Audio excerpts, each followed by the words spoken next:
All right. So Shabbat Shalom, everybody. Welcome to the YAHUAH calendar discussion. Glad everybody can make it.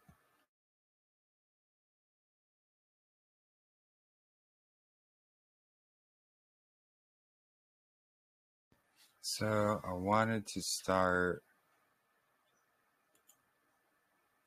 with going over the calendar again. Let me get the screen up here.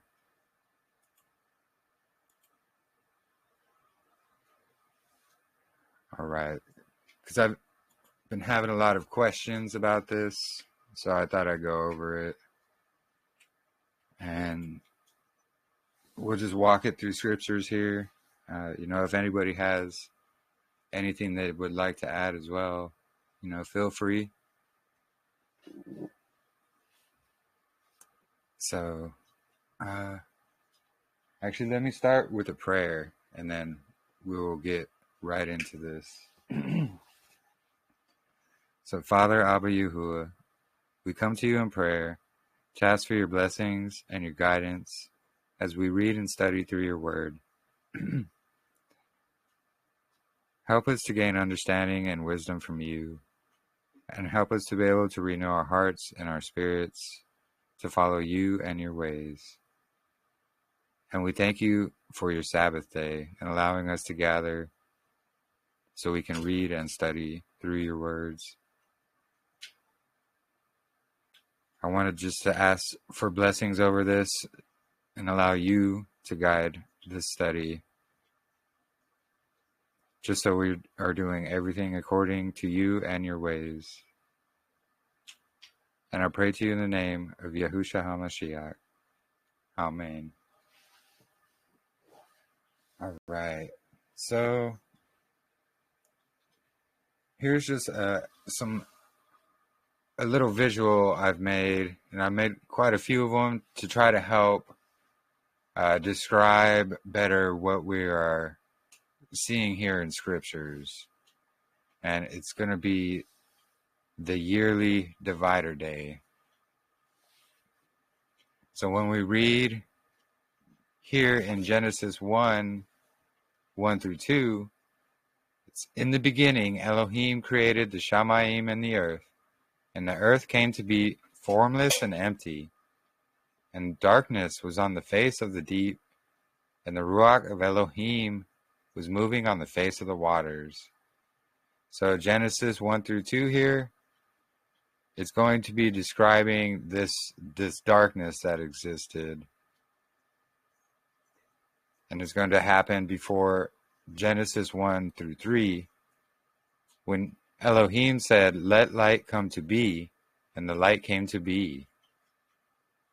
So that's, boom, the marker for the beginning of day one is when the light came to be. So that starts the count of day one.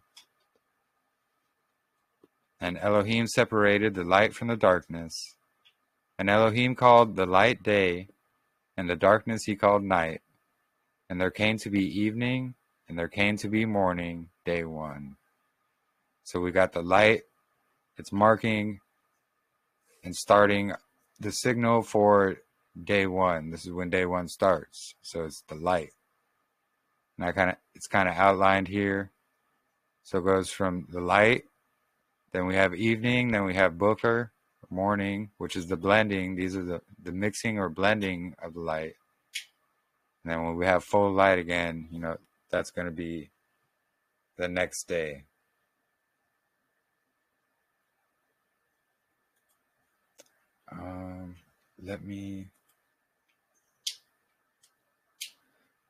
But mainly this is just showing, that amount of darkness that's existing there in Genesis 1. So I wanted to read through a little bit of this because I have the verses here a bit more organized.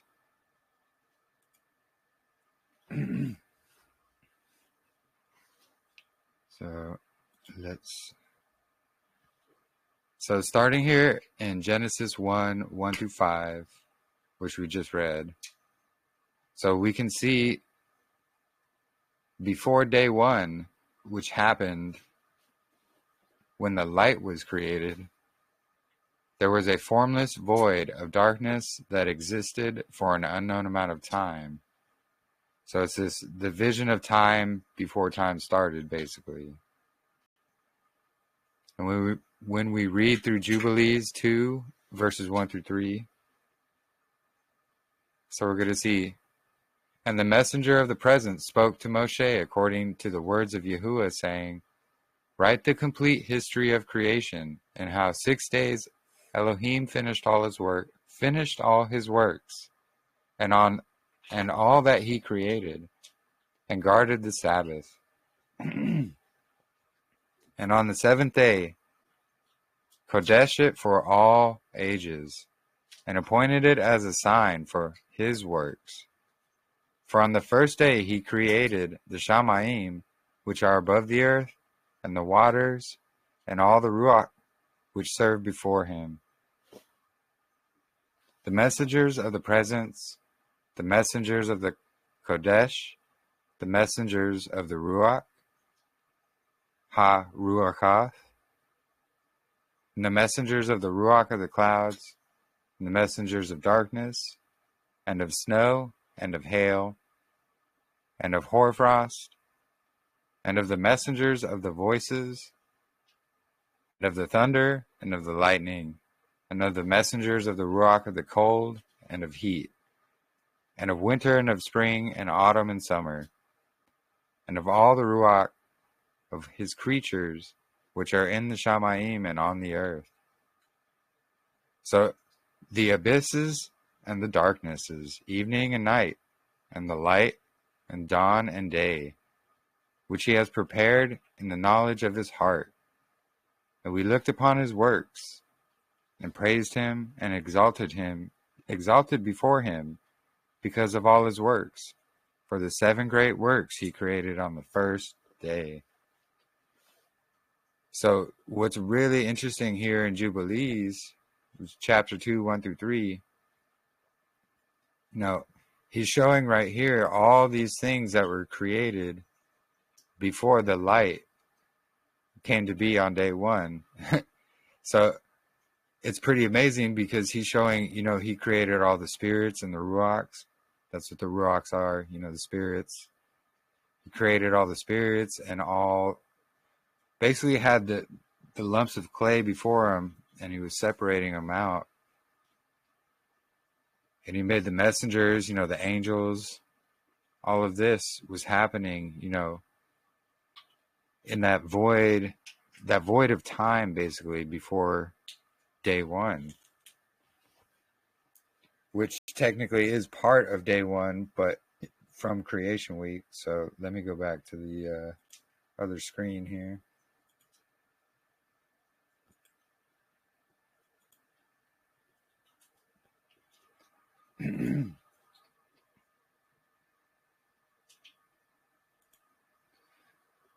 So this is he created all these things according to Jubilees in this, and then he assigned the light. Boom, that's marking the beginning of day 1. And then we get evening, then night, and then we get morning. So then we come. So this is going to be the whole creation week here. Before I continue, does anybody have any questions?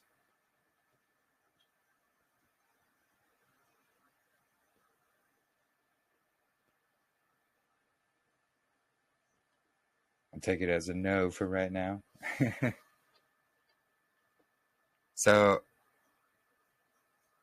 Enoch 74:11, and it's going to be the excess of the sun and the stars, which amounts to 6 days and 5 years.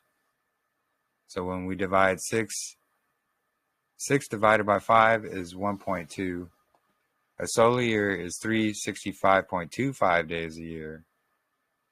This overlap was created to compensate for the unknown amount of time of darkness before the light began day 1 of creation week. And 1 day is used yearly to start the creation week at the beginning of each year. So one day out of this 1.2 is going to be used yearly to compensate for this darkness at the beginning of each year. This is going to leave this 0.25, and every 4 years it's going to add up to another day, because 4 quarters is 1. 4 quarters equals 1. So some more evidence we have of this divider day, or this day that it's not counted in time. So it's going to be Enoch 72 verses 4 through 6. So in the first, there goes forth the great light, named the sun, and his circumference is like the circumference of the Shamayim, and he's quite filled with illuminating and heating fire. The chariot on which he ascends, the wind drives, and the sun goes down from the Shamayim and returns to the north in order to reach the east. And it's so guided that he comes to that portal, so this portal, and shines in the face of the Shamayim. So he's coming to this, the sun's coming to this portal that's in heaven and shining in the face of heaven. And in this way he rises in the first month in the great portal, which is the fourth. So what he's saying here is showing the sun enters the portal of heaven, shines in the heaven, then in the same way he's rising in the great portal, the fourth. So there's 2 portals being described here. One's not counted, and it's just the one that's shining in heaven, which is marking this yearly divider day when this happens. And the other is a great fourth portal. So even on this here, it's showing this, there's six gates or 6 portals, but there's a seventh one that's not counted.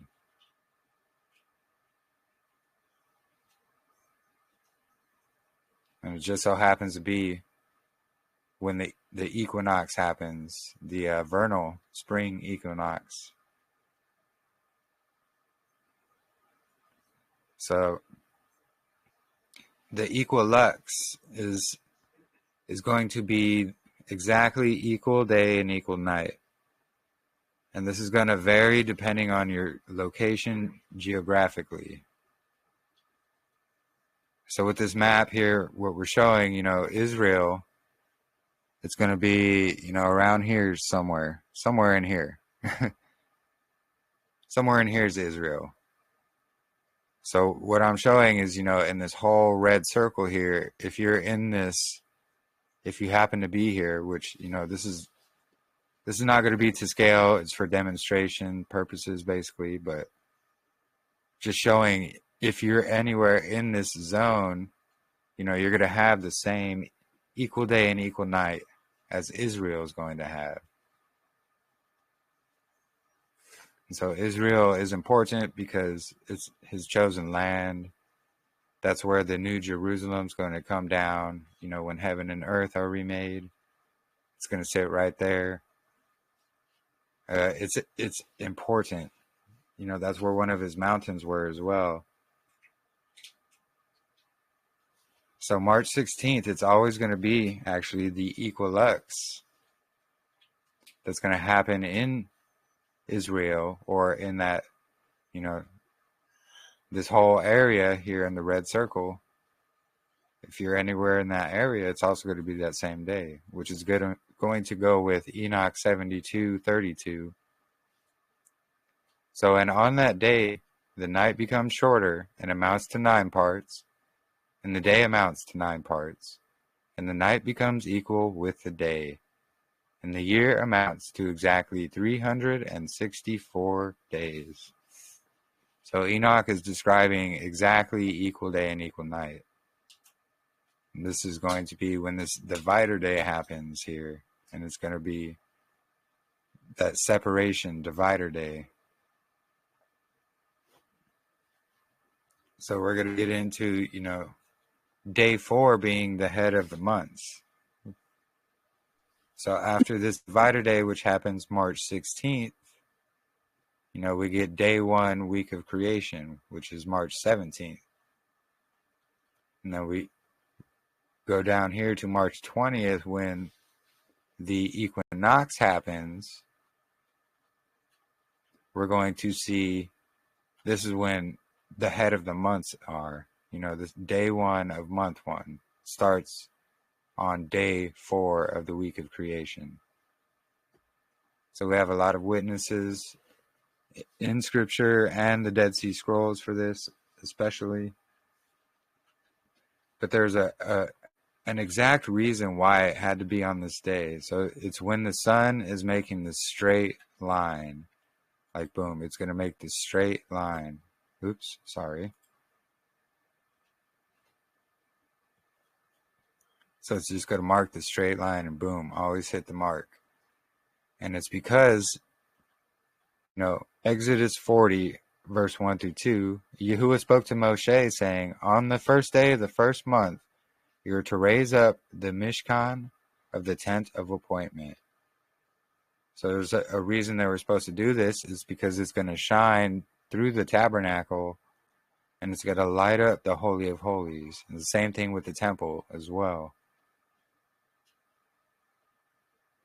And so the Dead Sea Scrolls shows witness to this as well, 4Q320.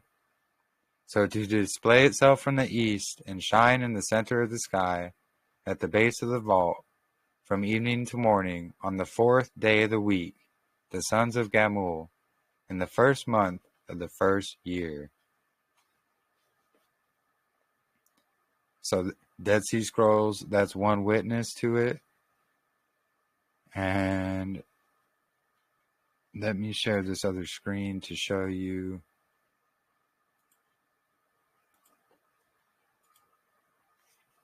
So this is that same verse in 4Q320. And this is that John Pratt article. It's actually pinned in the discussion in the other group under one of the links.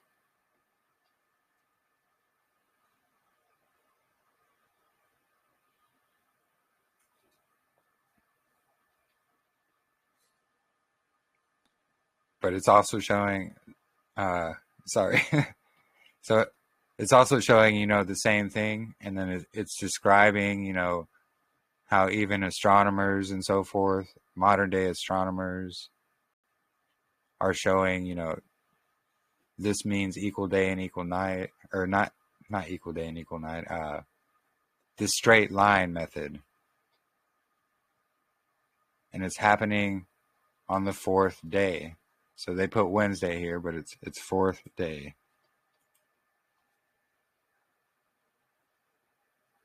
So may I ask a question? Yeah, go ahead. This is Heidi. I'm Weezer. Hello, everyone. Shalom. Shalom. Okay, so I still can't, I comprehend the equilux and the equinox. I comprehend the equinox being on the 4th day of creation and that being the first day of the month, because that is when time began with the sun, moon, and stars. What I can't reconcile in my head is an Enoch, like I asked you earlier, 32, where it says the equilux, the equal day, equal night, is on day 364. But in the calendar with the equilux and the equinox, it's in between 361 and 362. And that's what I'm having a tough time reconciling in my head to get it to fit.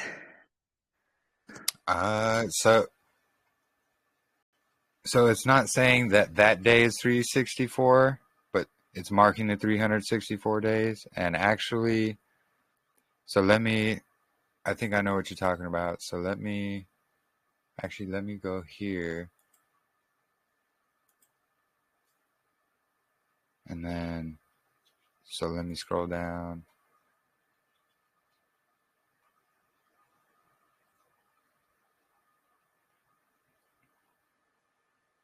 All right, so this is going to be month 12.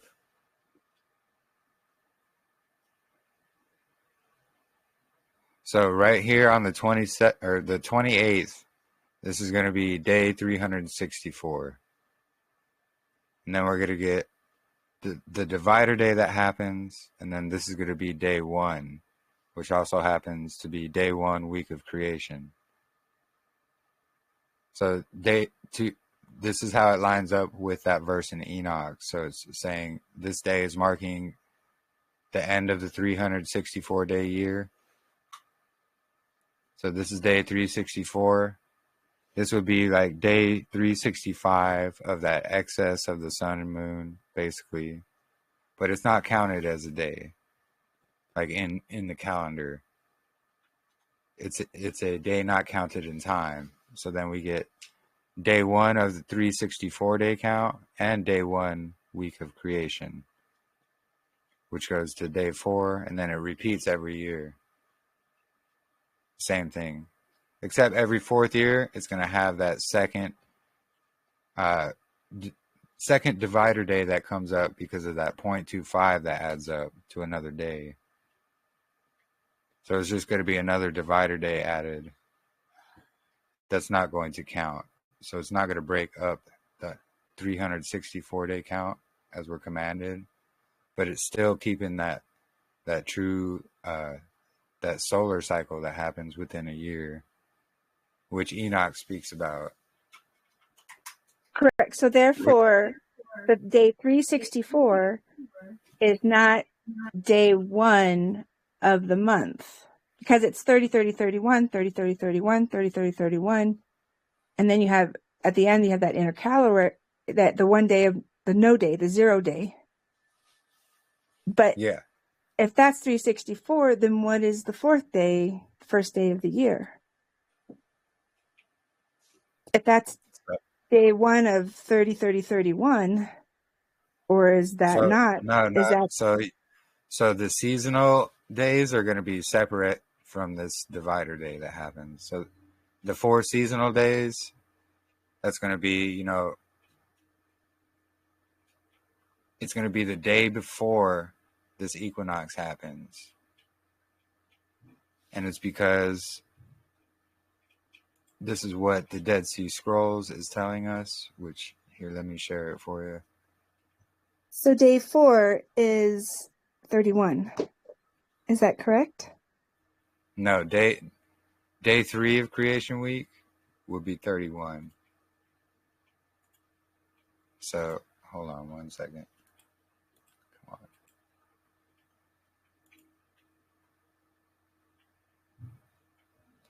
So this would be the 31st day of the last month. So month 12. And then this is day 1 of month 1.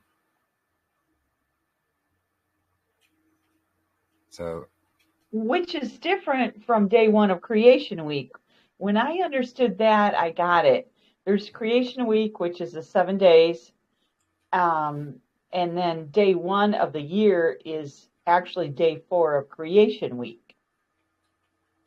yeah, Those at first I confused those. When I was able to separate them, then it made sense. Yeah, so that's what it is. So there's basically a head of weeks and then a head of months that happens each year. And I get that, but where does 364? That's has. So 364 would be, right here. We get the divider day 365, and then we get day 1. So the months don't line up with the year. It's not like day 1 of 364 when the month starts.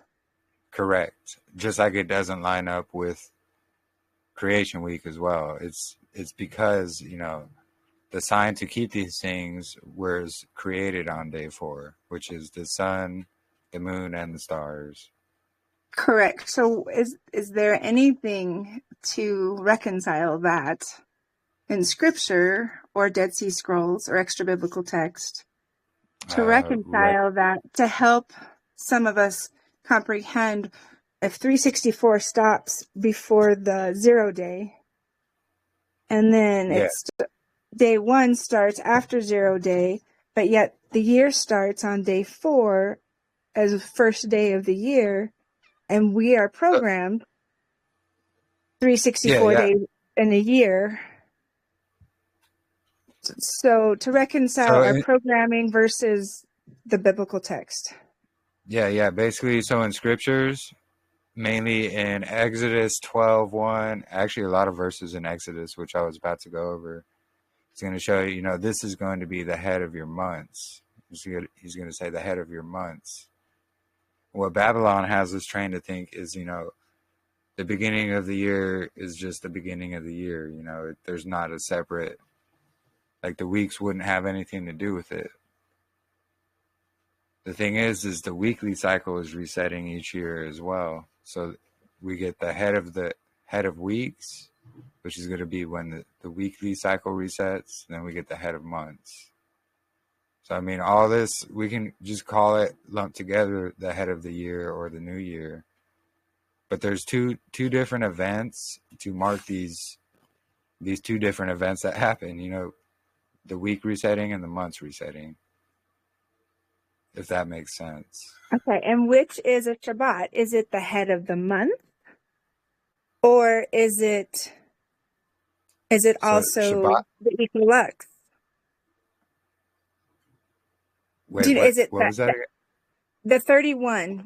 I've heard it talked about that day 31, because that's an equinox or equinox or an solstice. Those days are considered Shabbats. Is that not correct? So not the 31st day, but it's going to be day 4, the head of the months. So each head of month is a Shabbat. That's what we are actually finding, yes. Okay. Which I was going to go over as well. It can be found in Ezekiel and Amos, I believe. Right. I've been listening for a while, so okay. I've been just listening, not interacting, but I've listened to all the discussions, so everyone all the way through. So got it. Just trying again. I have to test it and line it up with the scripture. Yeah. Because the moon calendar does not line up with scripture, and I need to make sure it makes sense before I start shouting it from the mountaintops like I did the moon calendar. I don't want to make a mistake again. Precisely.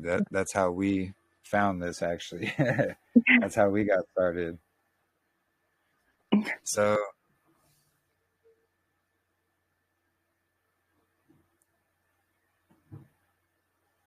let me show you some of the verses we got.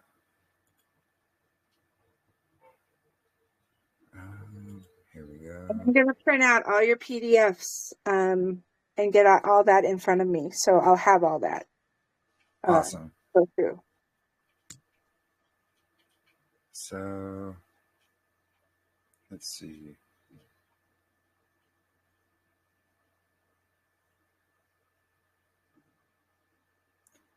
Let me find. So a lot of verses in Exodus will show it. Day 4, basically, to the east towards the sunrise, the east towards the sunrise. Let me find. It's in here. That's why I was trying to organize these a little bit better. But yeah, so Exodus 40, 1-2. YAHUAH spoke to Moshe on the first day of the first month. Raise up the dwelling place of the tent of meeting. And then Exodus 12, 1-2. YAHUAH spoke to Moshe, to Aaron in the land of Mitzrayim, saying, this month is the beginning of months for you. It's the first month of the year for you. So we can see, it's the first day of the month, first day of the first month. It's basically saying, it's the head of months. And it's going to occur in the new year.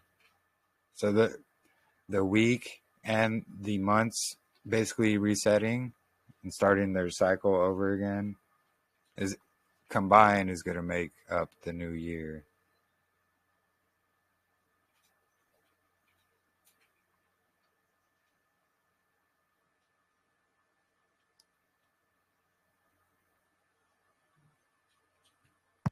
Sorry to reiterate, but so day one of the year is different than day one when the months start. Correct.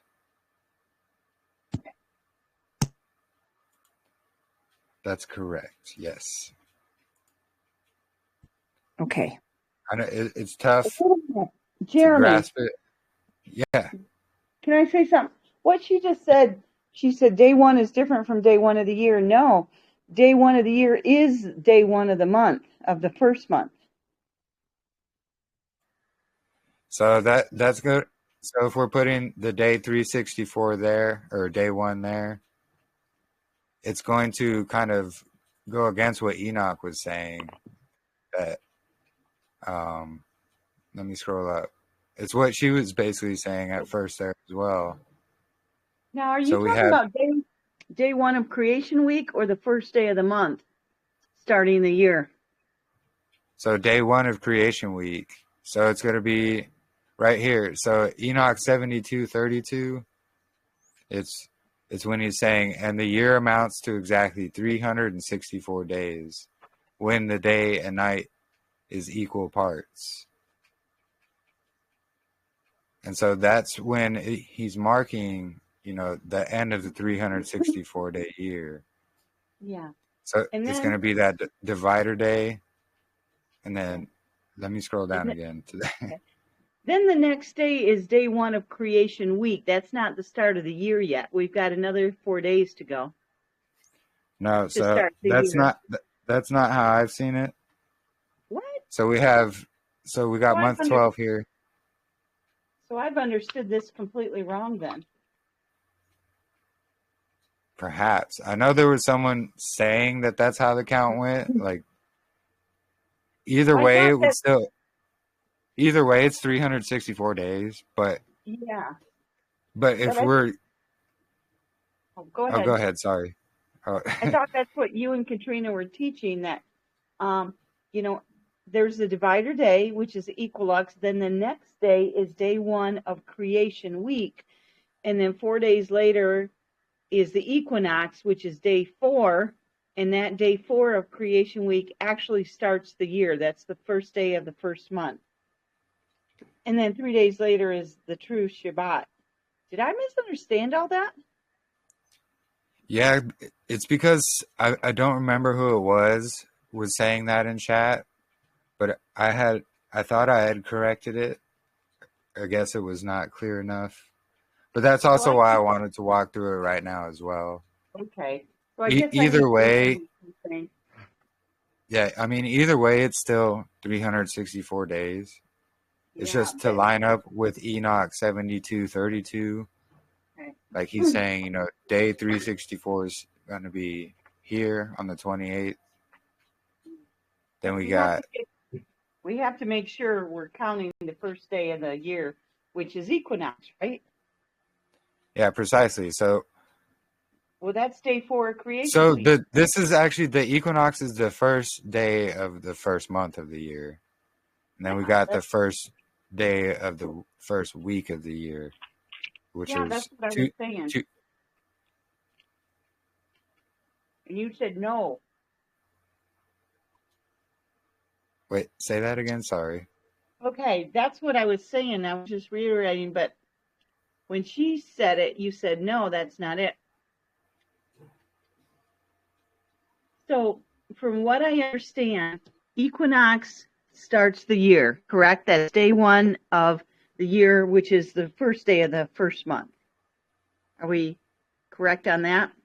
So, yeah, it's going to be the start of the months. It's going to mark day 4 always. Okay, and that's Equinox. day 4 of creation week. Yes, correct. So what's going to start the weekly count and the yearly count is going to be the equinox. Okay, so we did get that right. Yeah. No. The day 1 of creation is the start of the year. Day 4 of creation is the start of the months, and that's where some confusion has been. And I've been reading comments, and and somebody accused Jeremy of just picking and choosing. That's why I was asking questions to line up with scripture. So day 1 of creation is the start of the year, and day 4 of creation is the start of the months. Well, the Correct. start of the month is also the start of the year. Both of these combined are so that's where a lot of the confusion comes from. Is we have a head of weeks and then we have a head of months, which both of them combined are going to be the head of the year, because we're going to start the creation on from day one. That's when we see in Genesis. That's when he's starting the 364-day count. Is also day one of creation week, and then boom, we come up to day 4 when he made the sun, moon, and stars, which is going to be tracking when to do the months, and this is when the equinoxes and solstices are going to happen. Okay, I see what you're saying. So day 4, which is March 20th, usually. Creation week, day 4 is March 20th, which is the equinox. That's not the start of the year. That's the start of the first month. Yeah, But correct. the start of the year already started on day 1 of creation week. Correct. Yes. Well, then your calendar is wrong. Why would you say that? You put Passover at April 2nd on the Gregorian calendar, and that is counting from March 20th, which would start the year and start the month. Okay. Yeah, So it starts the month, so that would be the correct day, but that's not the start of the year. Equinox is not the start of the year. no, the equilux is going to be the start of the year, and it's to go. Okay. It's to go because this is what Enoch says here in 72:32. Okay. This So, is what he's saying. okay. So New Year's Day in Yah's time is not March 20th, it's actually March 16th. I mean, I March 17th. March 17th basically, I mean, is New Year's Day. it would see, and that's the thing, is it's both of these combined are starting up an entire head of the year. But yes, it's the beginning of the counting of the 364-day count. Yes. Okay, so March 17th is actually New Year's Day. Okay. But that doesn't change the month. The month still starts on the Yeah, equinox, which is March 20th, day 4. exactly. And Okay. then Well, I was explaining that wrong to others. We were still getting at the correct dates for the feasts and Shabbat, but I yeah, was saying the equinox was New Year's Day. But no, March 17th actually is New Year's Day. correct. Okay.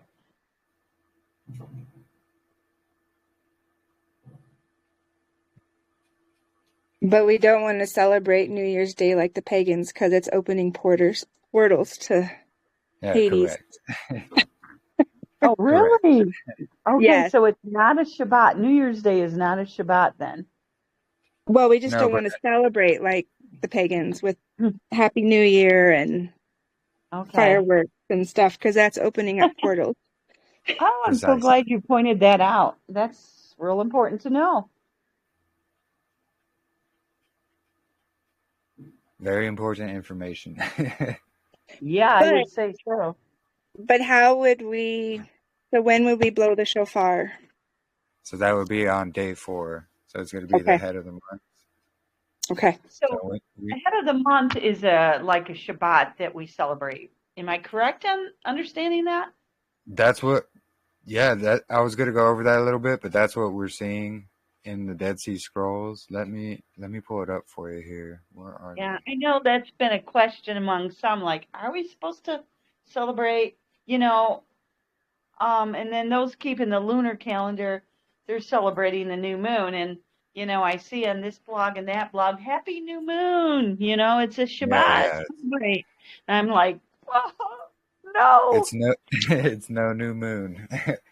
And yeah, that's Yeah. what we were talking about last week as well. The word HaHodesh, it doesn't mean new moon at all. And that word that they always, actually 19 times they transfer or converted it to say, it means new moon.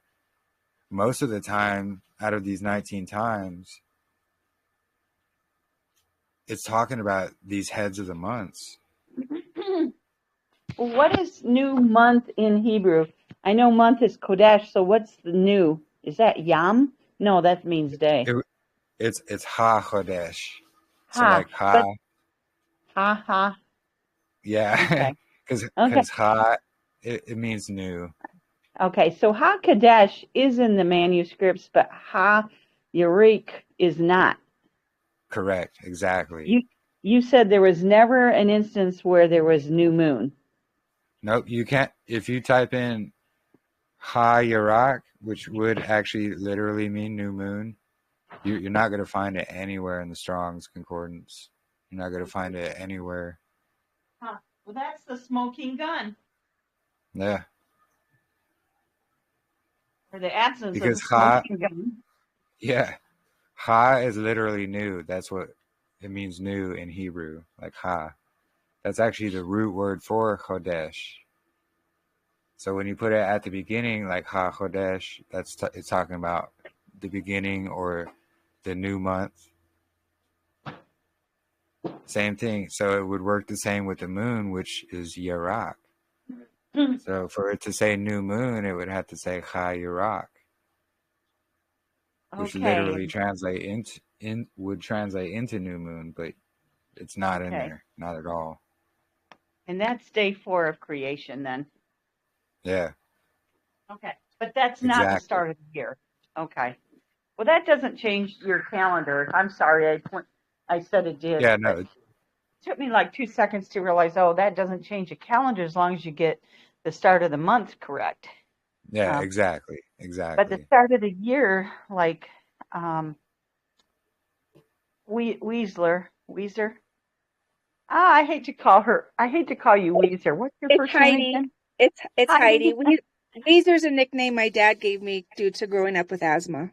Really? Well, I've Yeah. got the nickname too, but I won't tell ya.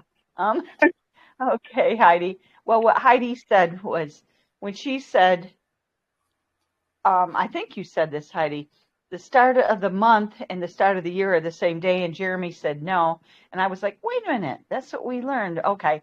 I just had to adjust that a little bit. That's why we keep coming on here week after week to fine tune Yeah, these details. precisely. And yeah, I noticed a lot of questions about that as well. So that's why I wanted to go over it, a bit more to prove it out through scriptures. And And how that's really important, is to prove it out with the scriptures so that they line up, because yeah, other calendars, they just don't line up. And if this calendar can line up, that would be fantastic. yeah, we're finding more and more that it's lining up with a lot of things, and Yeah, even truly. witnesses and the stars. Marissa actually has been working pretty diligently at tracking these things and the markers in the stars, and she's found a lot of really interesting information. That's cool. And I think it's important that everybody understands that the Sabbath is not shifting. We get accused consistently that we're shifting the Sabbath. No, we're Yeah, not. What is shifting is the Gregorian calendar, which is actually an illusion. We're going to be going correct. from Gregorian Saturday to Gregorian Sunday in a couple of months. The Sabbath isn't shifting. It's always been day 7. It's the Gregorian calendar that's wrong. And I think that was intentional Yeah, when they created this calendar to confuse us. So we'll be celebrating Shabbat on the Gregorian Sunday, but we're not shifting or moving the Sabbath. That's day 7, period. Yah did not create his calendar according to the Gregorian days. The Gregorian didn't even exist. We're supposed to adjust our days to Yah's calendar, not the other way around. And this is a mistake a lot of people in the solar calendar movement are making. I just say I don't follow Pope Gregory. I follow YAHUAH. That's a good way to put it. yeah, precisely.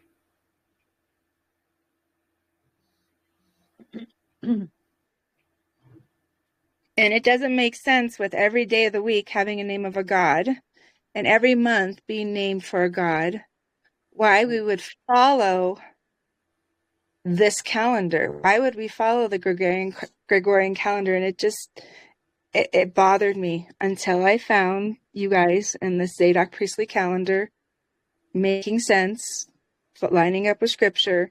And until then, I've been frustrated. Yeah. So It makes sense Yeah. now, doesn't it? More so. I'm still testing it, but it's more so, yes. Well, the scripture says to study to show thyself approved. So us learning and testing and not just taking anything at face value is good. Yes. Yep. I agree. But I appreciate those who have studied it out before us, like Jeremy and Katrina. I mean, they brought this to our attention, and it's like, oh, yeah, okay, let's study this out, make sure they're correct. And I haven't found any flaws yet. Yeah, that's exactly what we've been doing. Yeah, Marissa there in chat. And I appreciate the correction. How you correct yourself. You corrected yourself a couple weeks ago on something. Yeah. And I appreciate that. And this might be something that has to be really made clear because it's causing confusion, the 364 day and the start of the month. Yeah, precisely. Yeah. Yeah. And once you get it, though, it's pretty clear, once you get past that hurdle of the cognitive dissonance because of what we've been taught before, we have to unlearn and then relearn. Yeah, exactly. Unlearn just about everything. Yes. Just about every single thing.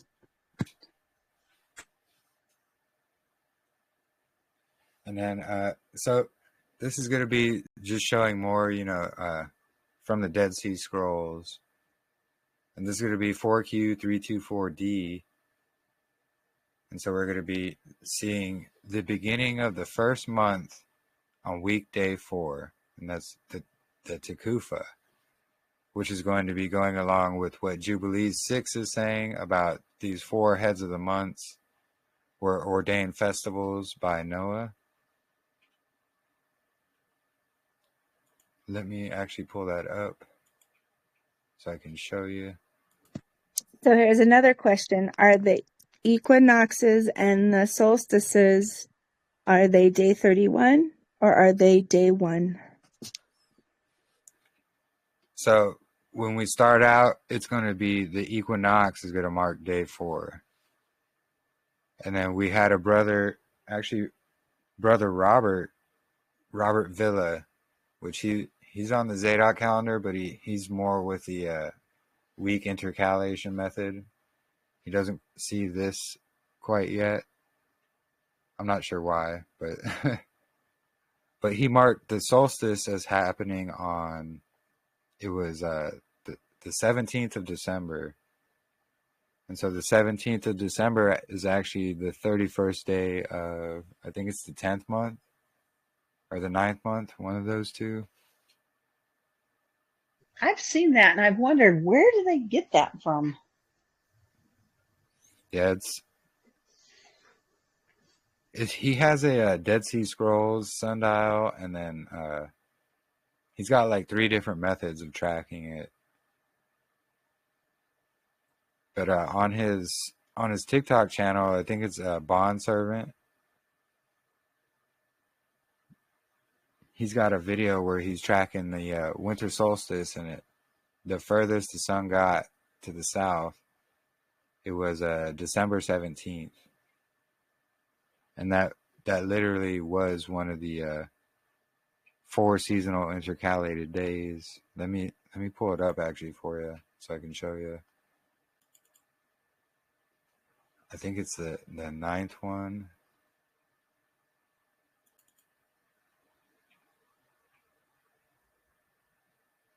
Yeah.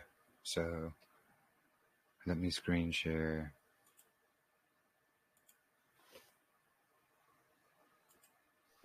So day 31 of the last month is the 19th. Or is it the 20th? It's going to be the 19th Okay. of March. Yeah. So, let's see. Where is this? Here we go.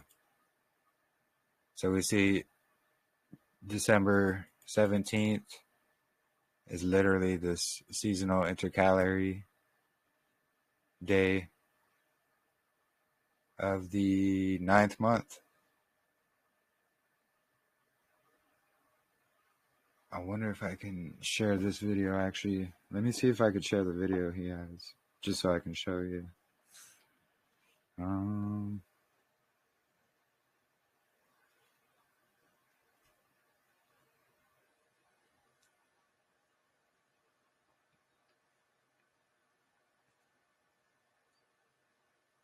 Where is it?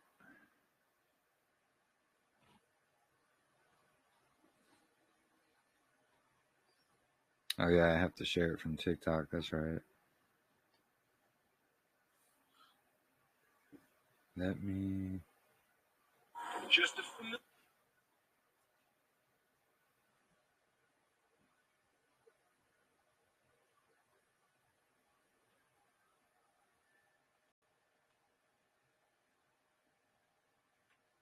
So, here it is.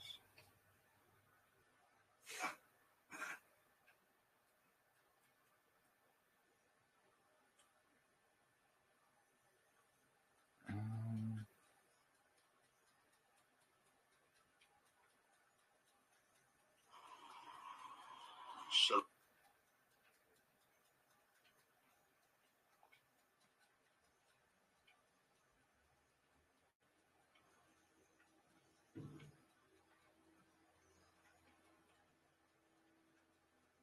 oh yeah. So there's the information Marissa was finding.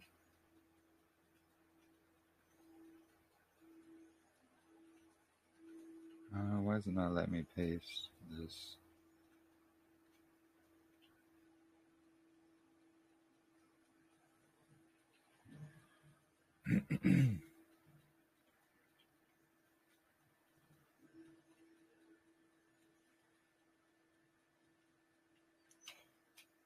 Hello to you all. We're back. One second. Apologies.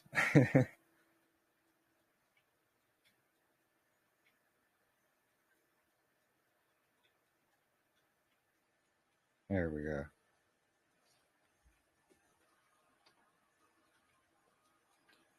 So yeah, also the pictures Marissa sharing there in chat, and some of the interesting information she's found, you know, with the stars, the signs in the stars, and it's matching up perfectly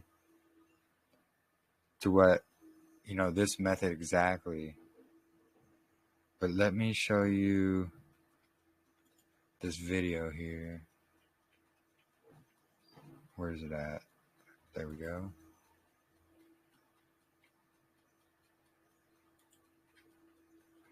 So let me screen share. The star witness is awesome. You know, we're often accused of not using the other markers, the stars and the moon.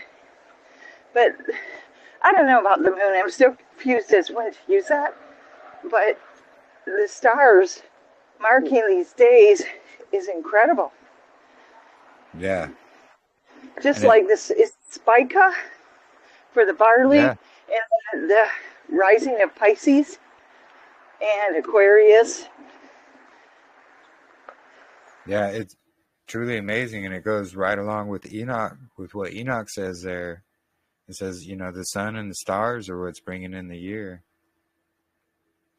And, you know, these star markers are basically lining up with exactly what the sun markers are showing us, you know, the equilux and the equinox.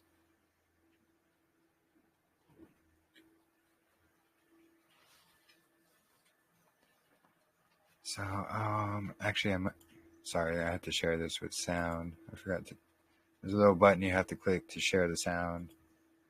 But let me I'm going to mute myself so there's no echo, and then I'll play this video. It's not too long, but it's a video I was just talking about from Robert Villa on TikTok, tracking the solstice on December 17th.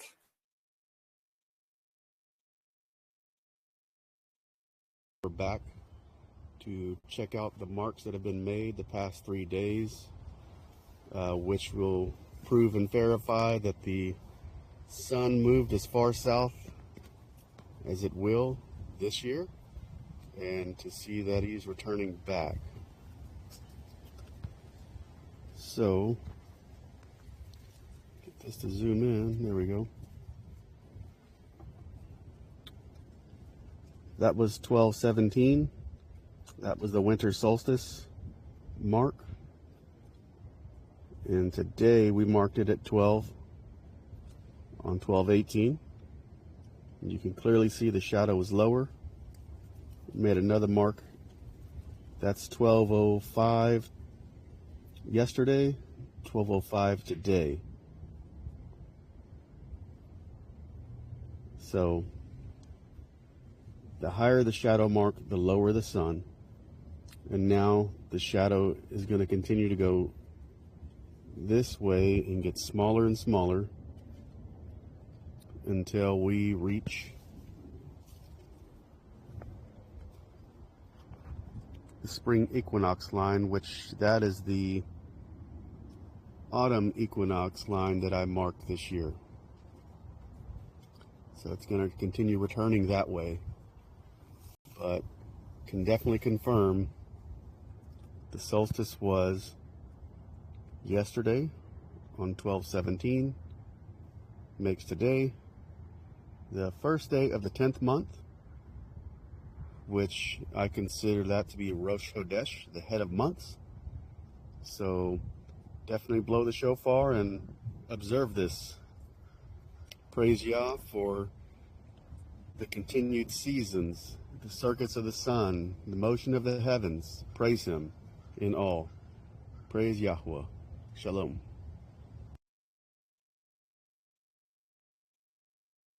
Where is he doing? I'm not sure exactly where he lives, but you can track those things from really anywhere that you are, because the sun has its farthest position north that it's going to reach. It's going to have its farthest position south as well.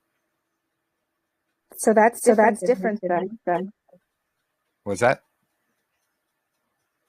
That's a different than NASA. Oh, yeah. Yeah, because this is what we're finding out as well. You know, what they're telling you on time and date and NASA and things like that is not true. And I believe they do these things on purpose. It's to hide the information of the true calendar. So they want to like mix it and match it, thinking, you know, nobody's ever going to track these things because, you know, that was just for primitive people. But when you actually start tracking them and you see for yourself, like you realize it's not lining up with what NASA says. But I wanted to go over these verses in Jubilees 6 to show, you know, these days are important. And then, Marissa, if you're able to come on and explain some of that as well,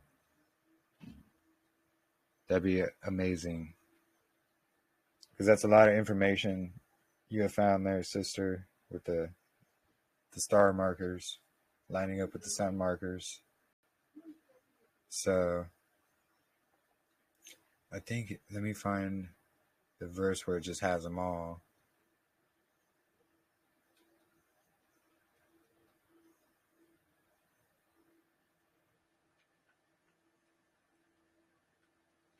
All right, so verse 23 here. So it's going to say new moon, but of course the word is HaHodesh, which is going to be the new month or head of the month.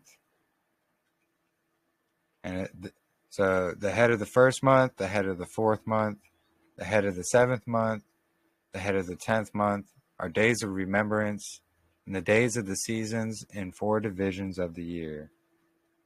And these are written and ordained as a witness forever. And we see Noah ordained them for himself as festivals for the generations forever, so that they have become thereby a memorial to him. So this is what Yahuwah is saying is, Noah ordained them as festivals forever, just like all the other festivals. And this is Yahuwah just saying, so that they have become a memorial to him, according to Yahuwah. And it repeats that a couple times, actually, in chapter 6.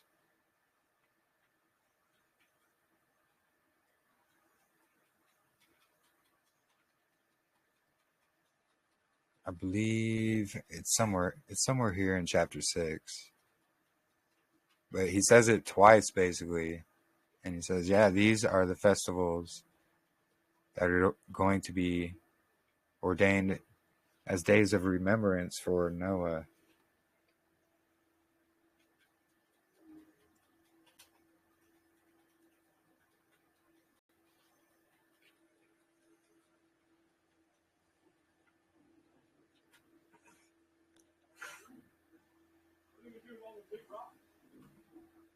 Sorry, they got construction going next door outside, so it's probably a little loud. So it seems like the biggest biggest battle with the moon calendar followers is the translation. Yeah, exactly. So they're going with, on these things it means new moon. Well, it's not. It doesn't mean new moon. It's because Hodesh doesn't have anything to do with moons. So here's where it says it again, verse 28. On account of this, he ordained them for himself as festivals for a memorial forever, and thus they are ordained. And what's interesting is it's Ezekiel. Let me find them here, and then I'll share the screen real quick if I recorded them.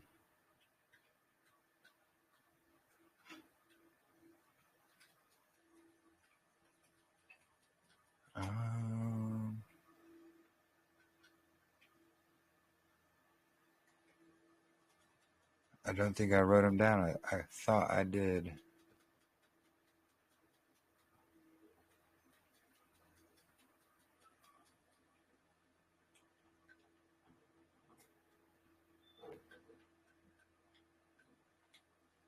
Here, I can search it out real quick. It's not too difficult.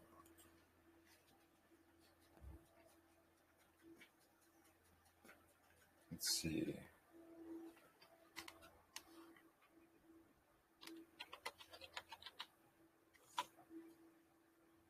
What was it?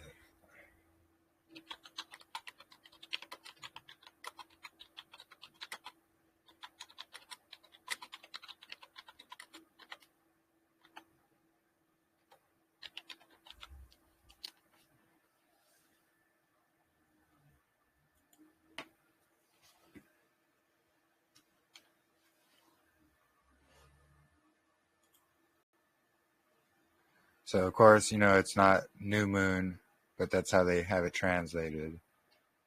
But, this is what Yahuwah says. The gate of the inner court that faces east must be kept shut during 6 days of work. But on the Sabbath day and the day of the new month, it shall be opened. So this is one of the things we went over last week in our discussion is YAHUAH. So if we scroll down, where's it at?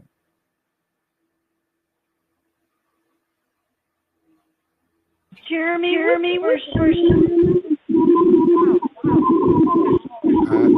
you repeat that again? Sorry,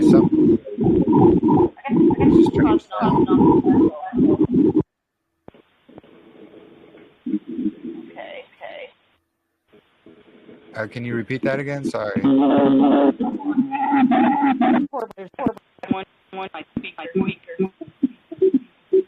Yeah, it's breaking up really badly. I can't really understand.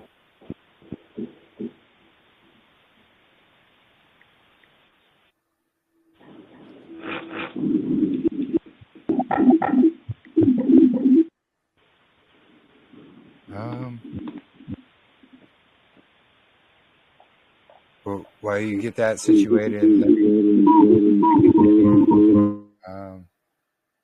I'm getting some feedback from somebody. Okay. Thank you. So we see, this is what we went over last week, HaHodesh, which means new month, has nothing to do with moon. We don't see, this is not YAHUAH like we were speaking about earlier. It's HaHodesh, new month. And then on the side, it's going to show a couple more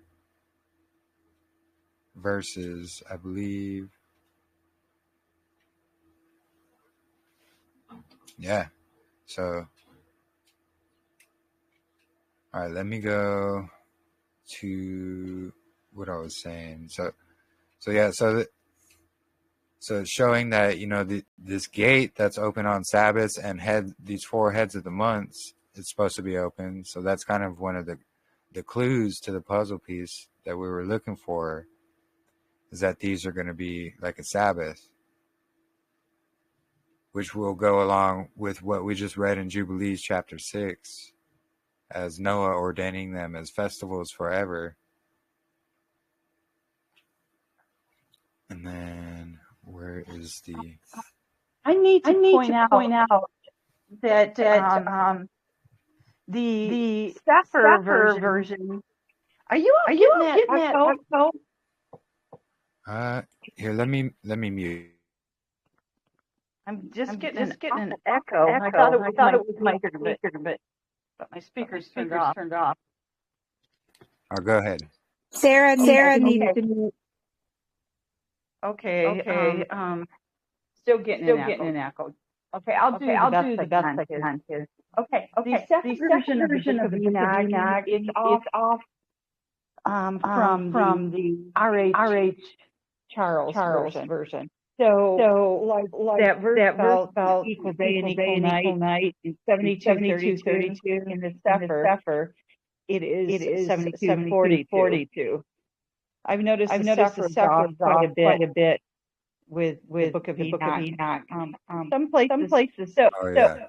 So if you can't find the verse that Jeremy is referring to, just it's in there. It's just not numbered correctly. Yeah, Dr. P has his verses. They're numbered differently, and yeah, there's a lot of authors edits in there as well. I'm correct the separate version. I like it. Yeah.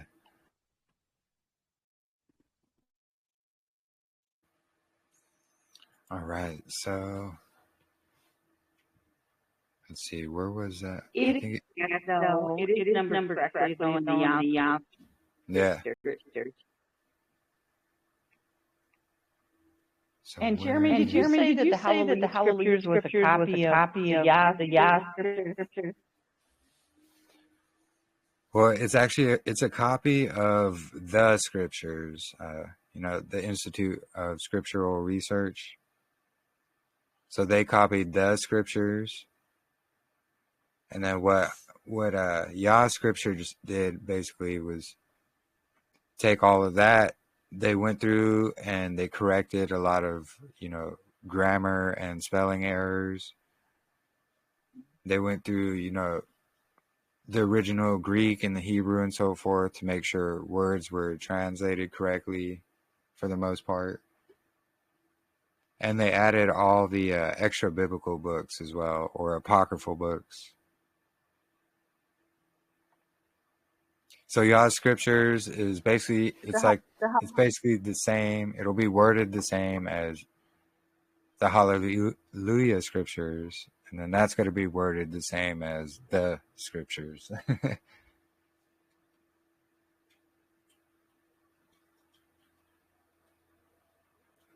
And so, yeah, here's the other verse in Chronicles, I believe. So he observed the daily requirements for the offerings according to the commandment of Moses for Sabbaths, new moons, and that definitely HaHodesh is what that's going to be. And the 3 annual appointed feasts. So let me go down to actually the specific pronunciation, and I'll show you where. So we went over it last week, and it kind of showed through, where is it? Here we go. So there's going to be these 19 occurrences where the specific HaHodesh is going to be used. And it's these verses down here. Where is it?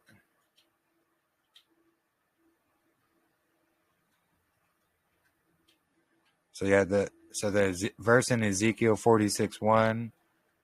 So it's going to be about the temple, the gate being opened. Then we got Ezekiel 46:6, which we'll go to it. So on the day of the HaHodesh, new month, you shall offer a young bull without blemish. Basically, it's going to be the sacrifices. You shall offer a young bull. And then here, I don't know why it does. Here, I can probably just click on one of these.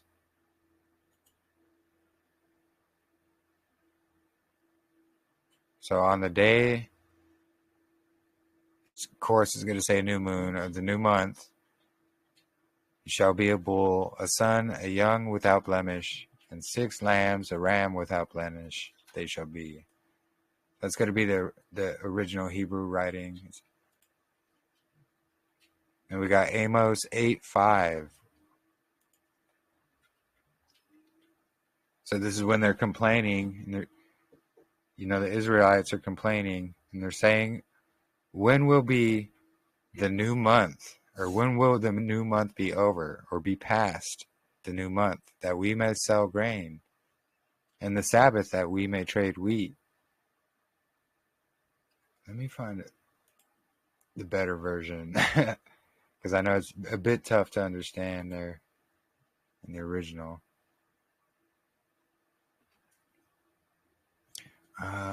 What verse was that again? Oh yeah, 5. So when does the new month pass, so that we can sell grain, and the Sabbath so that we can trade our wheat, to make the ephah small and the shekel large, and to falsify scales by deceit? So these are just, again, these little clues that are showing, these are considered important Sabbath days, because they're complaining about it in Amos 5 here, saying, oh, when's it going to be over so we can, continue our stuff? And then these verses in Ezekiel talking about, on these days, there's this special offering here, and then the gate's going to be opened here,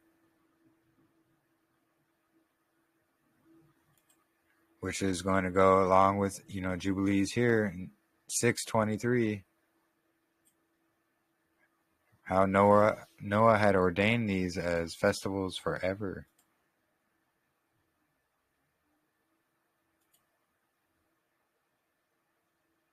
All right, so let me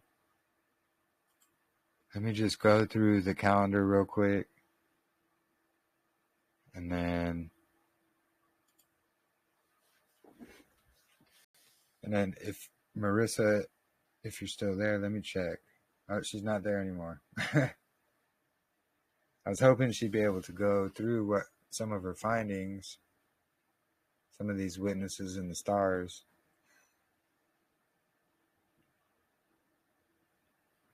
But again, so this is going to just be reiterating, that straight line marker, that's going to happen on day 4 of creation week, which is going to be marking the beginning of months. And this is going to be known throughout the temple and the tabernacle, which Ezekiel 43, Exodus 27, Exodus 38, Exodus 40. I should have put Exodus 12 in there as well. And then Qumran scroll 4Q320, also 4Q324D. And then we're going to have, these two great signs of the sun. It's going to be basically the same thing as these two pillars used in the temple, or Boaz and Jachin. And it's going to be marking the 3 days of creation that there was no sun, moon, and stars. So you know that equal day and equal night, as Enoch 72:32 is describing. It's going to be right here, this pillar. And then March 20th, the straight line. Again, straight line, it's going to shine directly between these two pillars, lighting up the Holy of Holies in the center. It's going to be this pillar here, basically. And these are going to mark the 3 days of creation that there was no sun, moon, and stars. And again, the verses in Jubilees, chapter 2, showing us, the sun is a great sign for the Sabbath, the weekly Sabbath. And then here, verses 20 through 21, there's going to be, starting here, a sign in accordance with which they should guard the Sabbath. So verse 21, which verse 9 had already told us what the sign is, it's the sun. And again, digging deeper into the Dead Sea Scrolls, we can see this is going to be the equilux. This is going to be that straight line marker, always. And again, showing month 12, just trying to show visually what we are explaining and what we're finding here in scriptures. So 28th of the 12th month is going to be the last Sabbath of the year. And this is per the Dead Sea Scrolls and everything as they show, especially 4Q324. We'll just go down here. So on the 28th in it is the Sabbath. So verses 9 and 10. The 28th in it is the Sabbath. And then they have this, which we talked about before as well, where vacate is here. And this is representative of a bunch of missing text.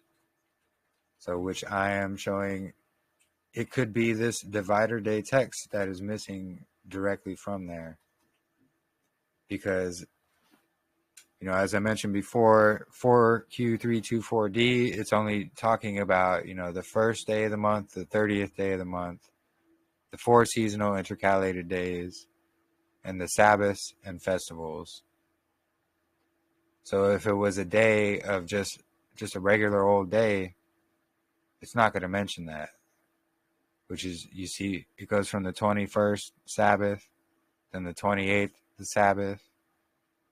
I don't know why it scrolls so fast, apologies. But you see the 21st, and it doesn't talk about any of these days because these are just regular days. Nothing's going on. And it talks about the last Sabbath. So again, I'm not saying for sure the missing text is going to be about the divider day, but I am highly speculating that it absolutely is, because what other amount of large text is going to be missing? But anyway, so the 28th last Sabbath of the year, then we get the equilux, which is going to be this divider day. And then this is when the weekly cycle is going to reset. And then we get day 4, which is going to be the equinox. So these are, again, the equilux, equal day, equal night, and then equinox, marking these 3 days of no sun, moon, and stars. And this is all found right here in 4Q324D and 4Q320. And so every fourth year, when that 0.25 is going to add up, this is when they're going to add their 29th day in February, actually right here. So what it's going to do, it's going to slightly throw off these last 2 weeks of the year by the Gregorian date. So instead of the 15th, actually it's going to be the 14th, which the last Sabbath of the year is going to fall on. And then we have the equilux in Israel, which will happen on the 15th. And then we have these days, and so what's going to happen is here on the 19th, the equinox is going to fall towards the evening and in the evening, and some have even tracked it on the 19th. Actually, Brother Lee, who's been here a few times, he's been tracking it quite a while, and he tracked it on the 19th last year.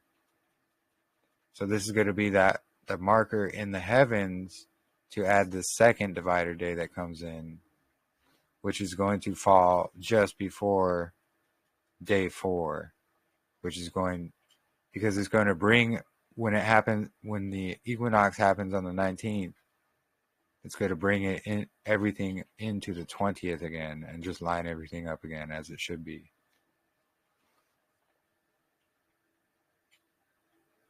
So, and again, these dates are going to be slightly off because, the Gregorian is going to add the 29th day in February. So these Gregorian dates are going to be 1 day off. But then when, we get this marker and this divider day that's going to happen because the equinox is falling on the 19th, that's when we're going to add this divider day. And then our head of months is going to be on the 20th. So it's going to line everything up for the next year.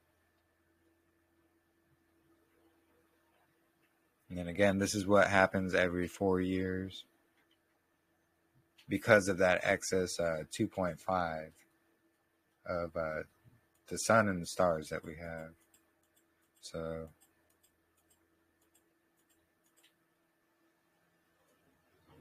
yeah, Enoch 74:11.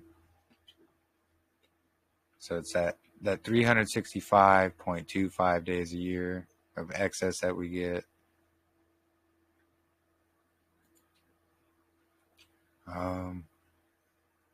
Yeah, besides that, does anybody have any questions or anything they would like to add?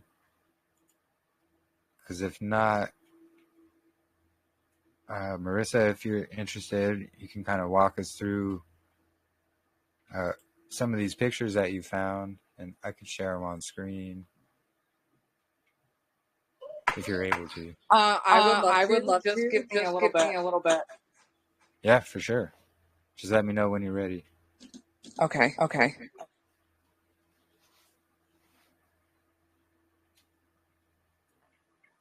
So yeah, I wanted to present this today because I noticed there was a lot of questions about a lot of things.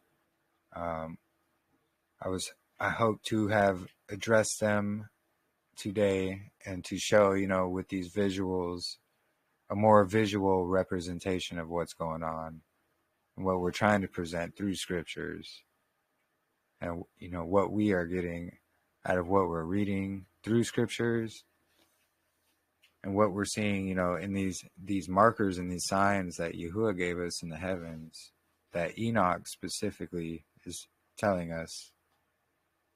And not just Enoch, but many verses in scriptures are telling us, hey, these markers, these are going to be marking these certain things, and they're from Yahuwah. So Jeremy, the colored, I guess it's a Excel spreadsheet. It says day to linger, and day one, and 30 days. Do you know which one I'm talking about? Can you repeat that again? Sorry. The colored Uh, Excel Excel spreadsheet you spreadsheet have you have a little bit a up little bit on up the on chat. the chat.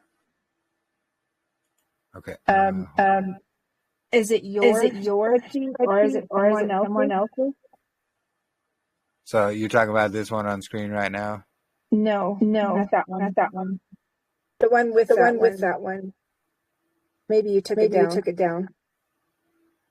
It's with my It's with my comment. comment. Let me see if I Let can me see if find I it. can find it.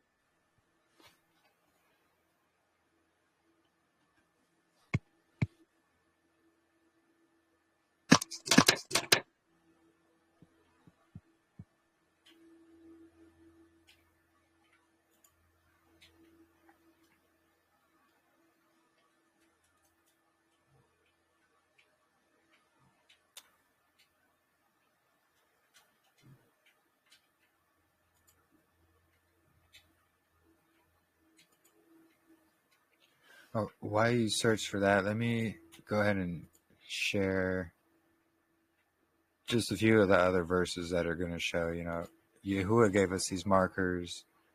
When these markers happen,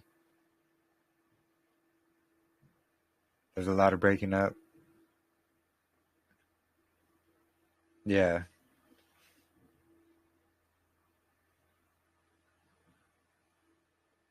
All right. So, Psalm 19, 1 through 9.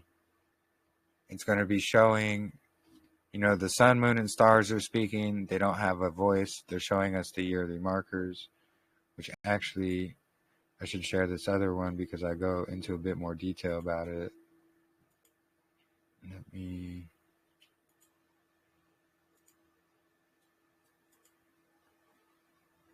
So, let me...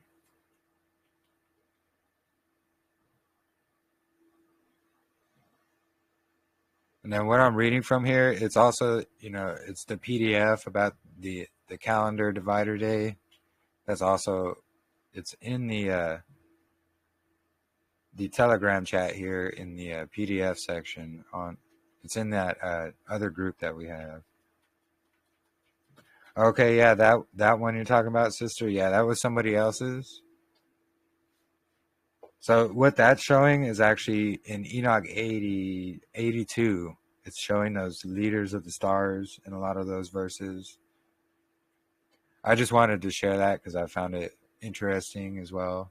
And it was basically someone else who is seeing this divider day that happens.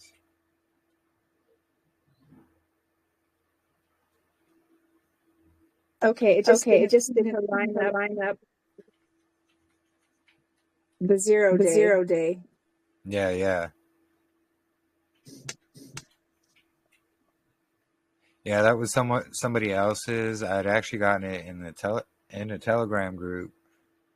I just figured I wanted to share it because it was interesting. Let me find this verse I was looking for. Oh yeah, it was Psalms. So I wanted to explain Psalms, but I have it written down better in this article.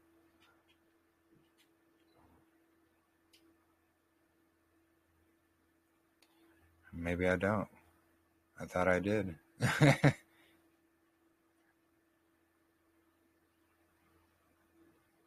Oh wait, yeah, I do right here. It's scrolling too fast for some reason.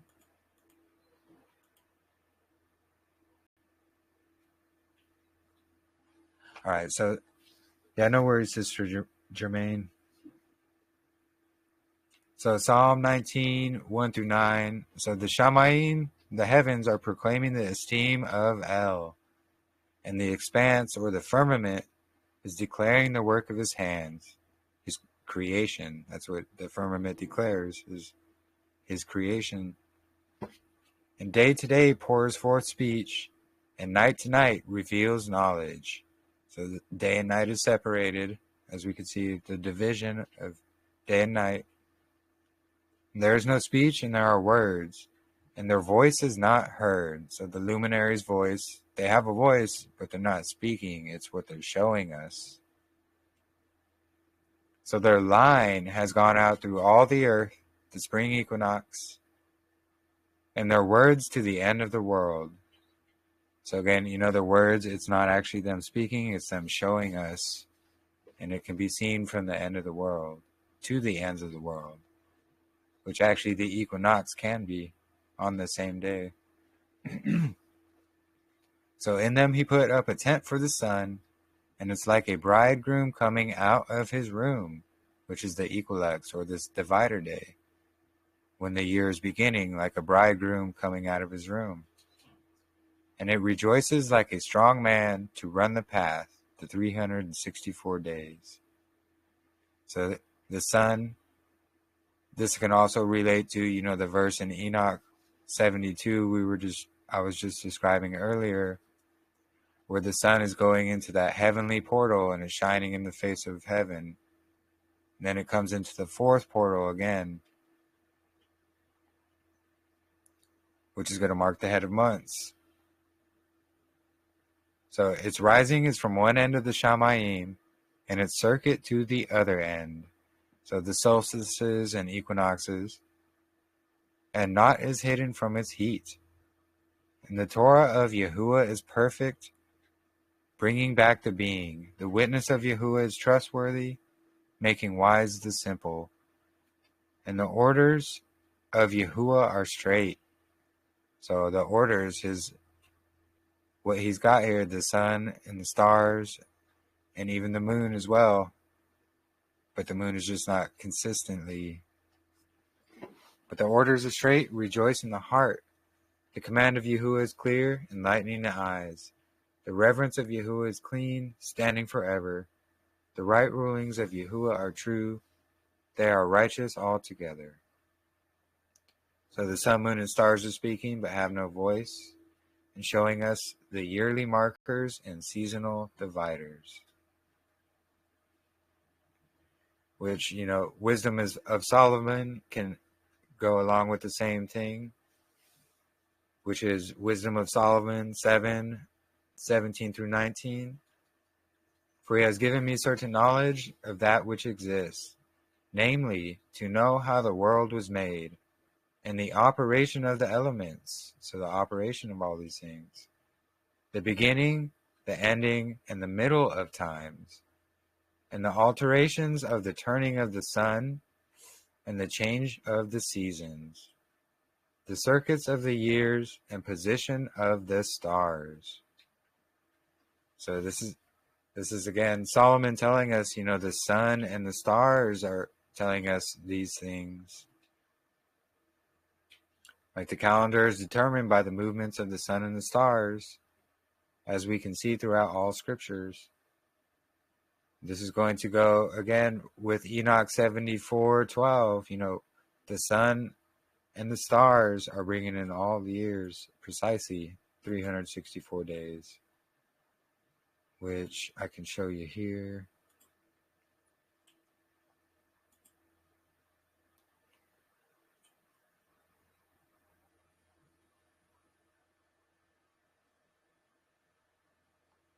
So yeah, so Enoch 74, so verse 12, and the sun and the stars bring in all the years exactly, so they do not advance or delay their position by a single day unto everlasting, but complete the years with perfect justice in 364 days.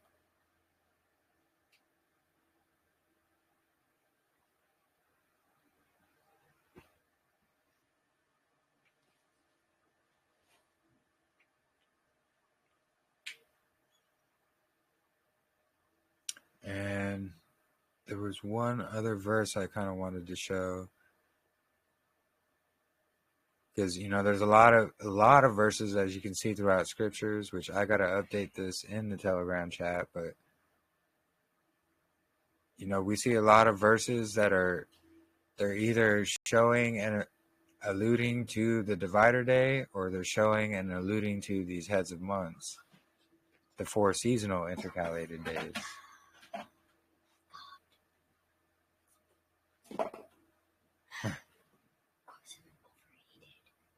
Hey, relax, Kevin. Sorry, it's my son.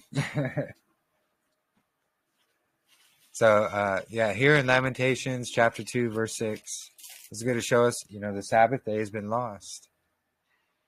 So he's demolished his booth like a garden. He has destroyed his place of meeting. And Yahuwah has made the appointed times and Sabbaths to be forgotten in Zion, and despises sovereigns and priests in his raging displeasure. So, this is just more proof. If the Sabbath day was to be lost and forgotten, there's a reason why, and it's because this division that happens at the beginning of each year, this divider day that happens, which is going to reset the weekly cycle.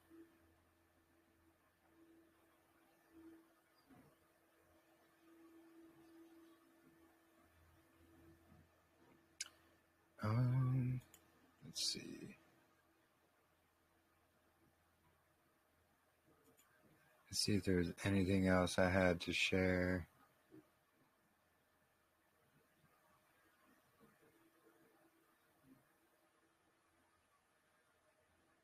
I think that's about it for that, unless anybody has any other questions or anything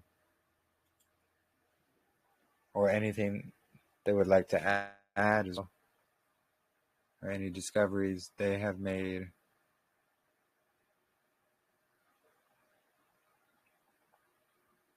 And so again, here's more of those pictures and visuals. Here's the Qumran sundial.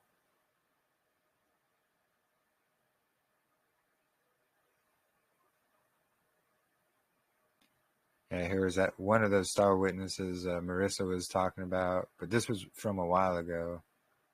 March 16th. Things are lining up.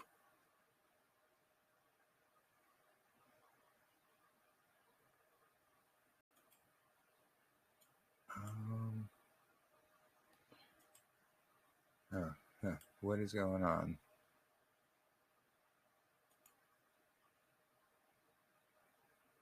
So I left the screen and now it's blank for me. Can everybody see everything? Can you hear me? Yes. Interesting. One sec. I might have to exit and come right back.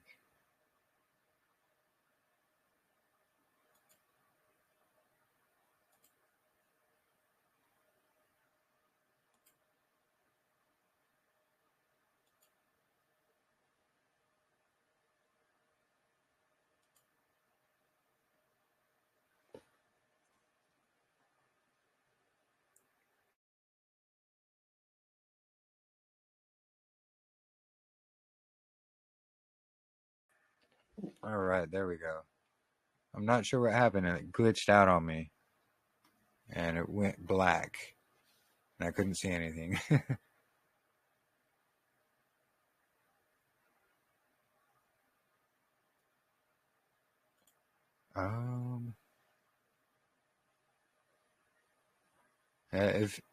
If you are ready there, Sister Marissa. If not, no worries.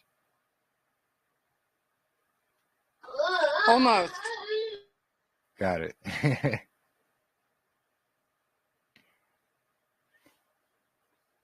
Well, give me just a moment. Actually, I'm going to take a small bathroom break. Hey, shalom, Katrina. Welcome. Glad you can make it. Shabbat shalom. Yeah. Shabbat shalom. And Brother Lee, glad you can make it. Thank you. How you guys doing? Not too bad. Good. Glad to hear that.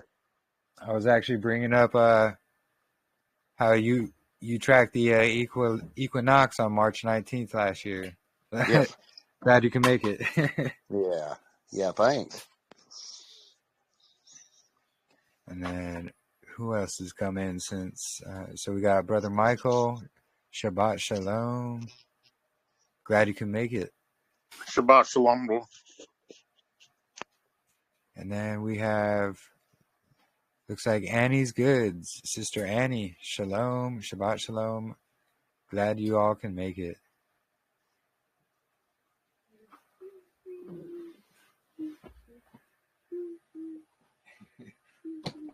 what you guys go over thus far? So basically, I went over the visuals of the Divine Day, the new visuals I made, and we answered a couple questions. Sister, I forget your name. I'm sorry, Sister Weezer. Heidi. Heidi. Yes. Apologies. Yes, Sister Heidi had a few questions. So, yeah, we were just about to go over what Marissa found about the stars and so forth whenever she's ready.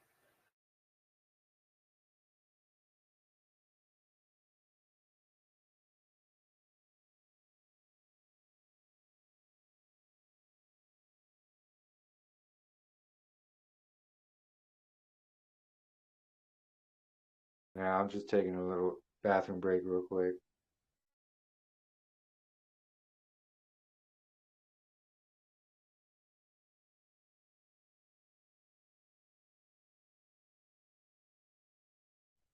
How's your vacation going there, Katrina? It's going good. Yeah, having fun. Crazy, yeah. Everything all settled in there? Yeah.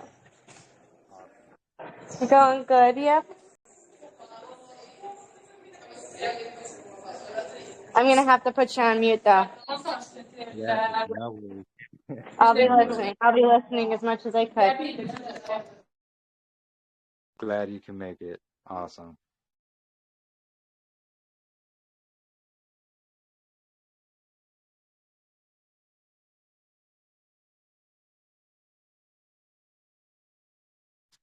I've lost the visual. Has anyone else lost visual?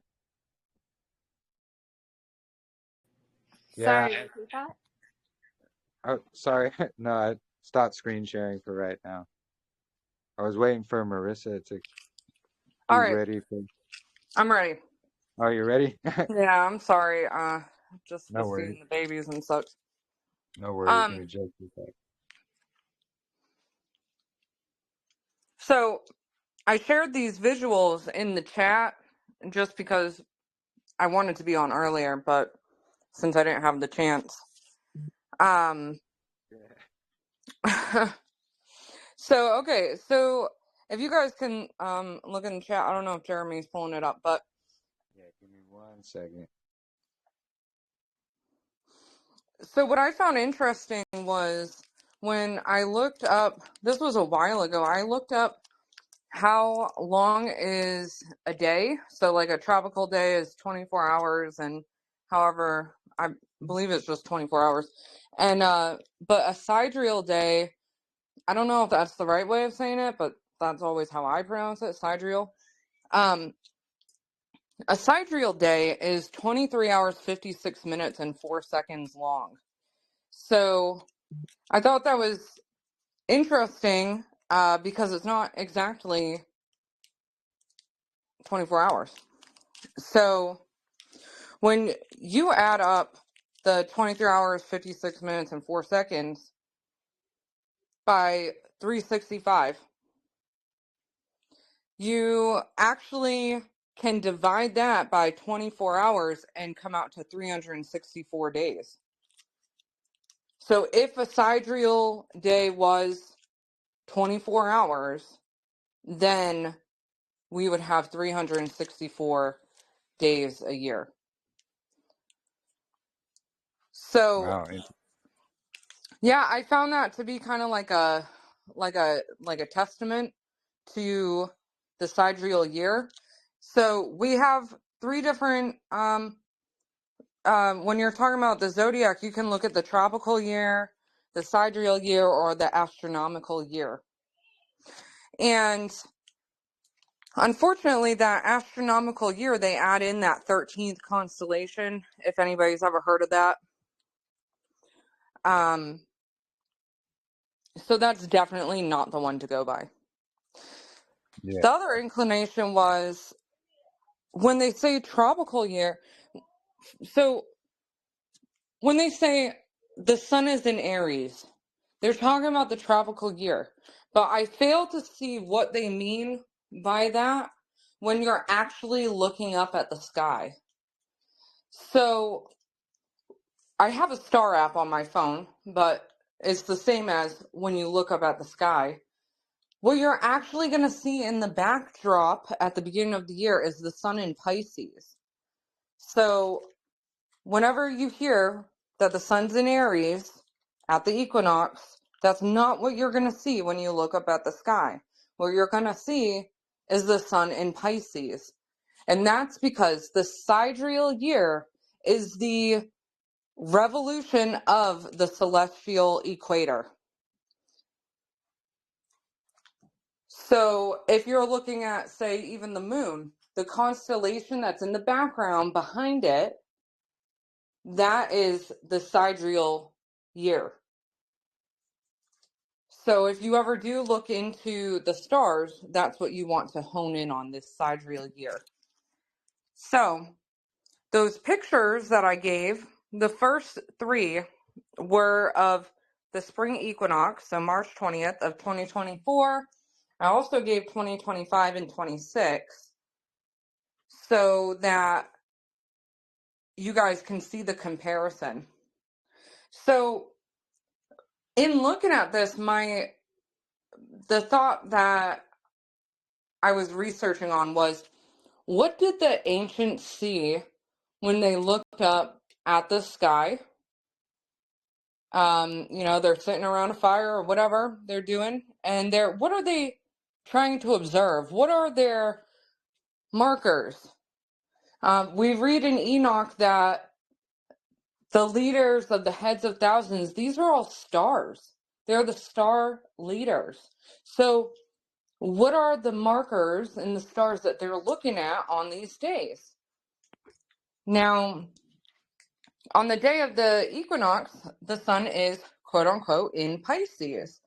And so if you look at the first picture, you'll see there Pisces.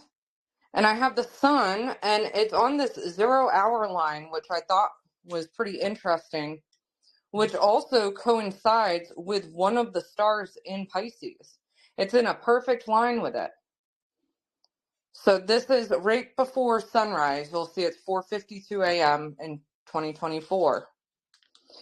So the next year I showed 2025, and you'll see again the sun in line with that same star in Pisces. But you'll also notice here floating, we have Mercury and we have Venus. I believe one of them is Jupiter. You can see multiple planets all hovering around the sun. Yeah. So, Sorry, I'm go trying to ahead. figure out how to be bigger. Sorry. Oh, that's okay. I just have the chat open as I'm talking, which I'm hoping everybody's kind of doing alongside me. Yeah. So, in each of these images, you guys will be able to spot where those planets are also hovering. So, like in that 2024 image, I can see Venus and Mercury is red all the way on the right there. I believe Neptune is with it. So there's multiple planets that are coming in at the same time. This is the same day. It's the equinox. And then the third image I have is 2026, just to go forward. And again, that sun is in the same line with that same star in Pisces, and the planets are around it. So these planets are witnesses to the start of the year.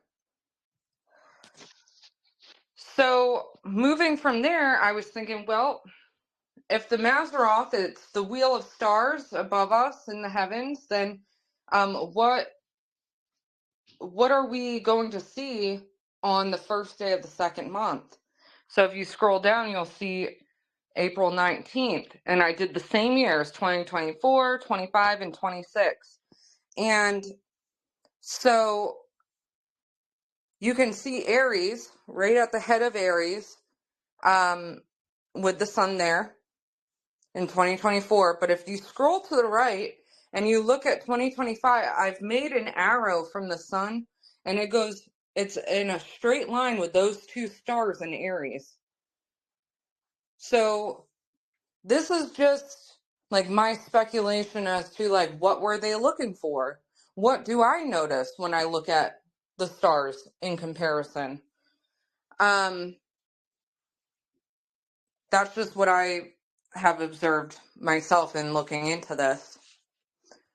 There's also multiple planets that pop up in these screenshots as well. And then, my just to recap, the proposition is that the Mazzaroth are for the months. As per Enoch, we've learned that the stars do enter first according to their stations. And my big question is, how did the ancients confirm these months? So that's what I was looking for. And if anybody else has any insight to that, or they know exactly what the ancients were looking for, or if you've done any of your research, I'm totally open to hearing any proposition about it. Yeah, that's really fascinating, actually, what you found there. Thank you. This is the math you were talking about there.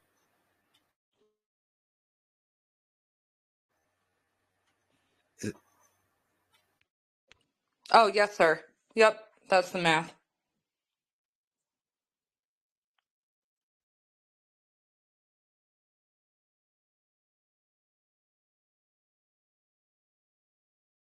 Yeah, that's really, really amazing, actually. So then the only other thing I'd just like to share is I've done a lot of looking into the patterns of the lunar cycles and trying to figure out exactly what the moon is for. I suspect that the moon is for tracking longer, like, lengths of time periods. So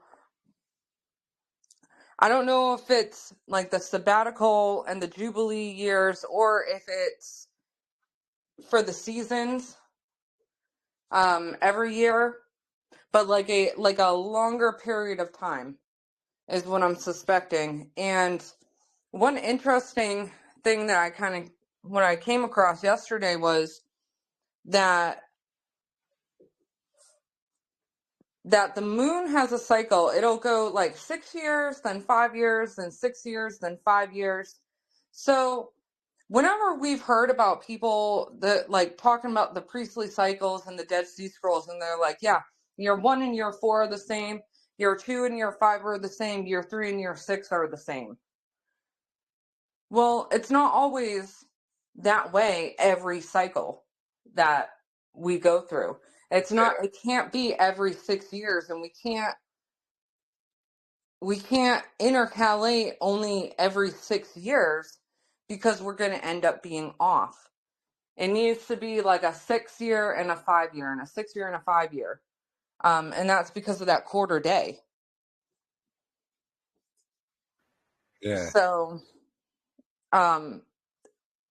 one thing I've noticed, and I haven't figured out how they coincide quite yet, is that with those 6 and the 5 years, it's interesting how the Gregorian calendar,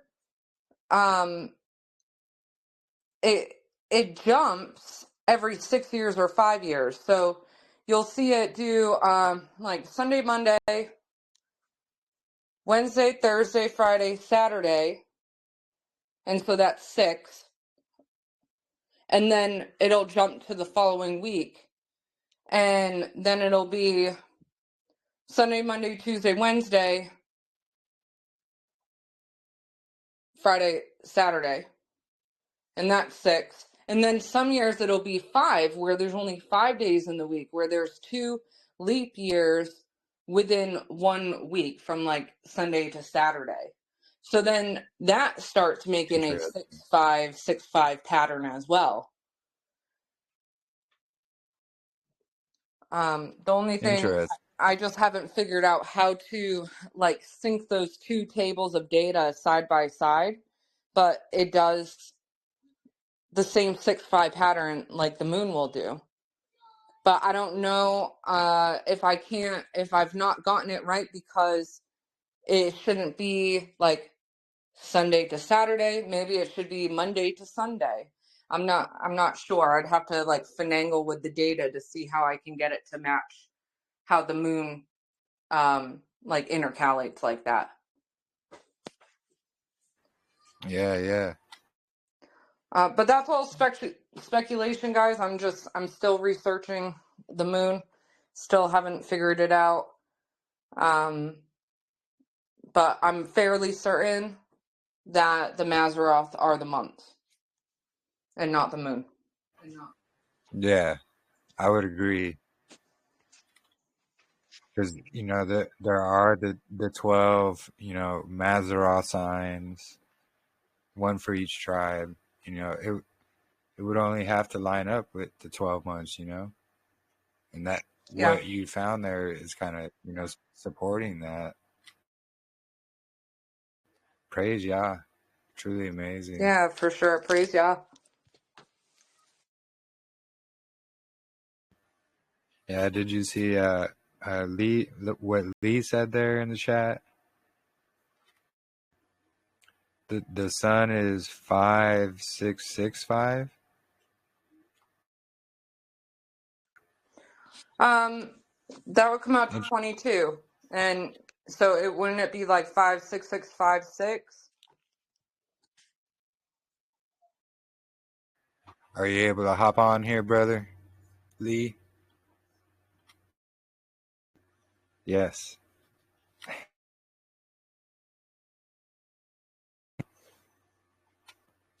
Interesting.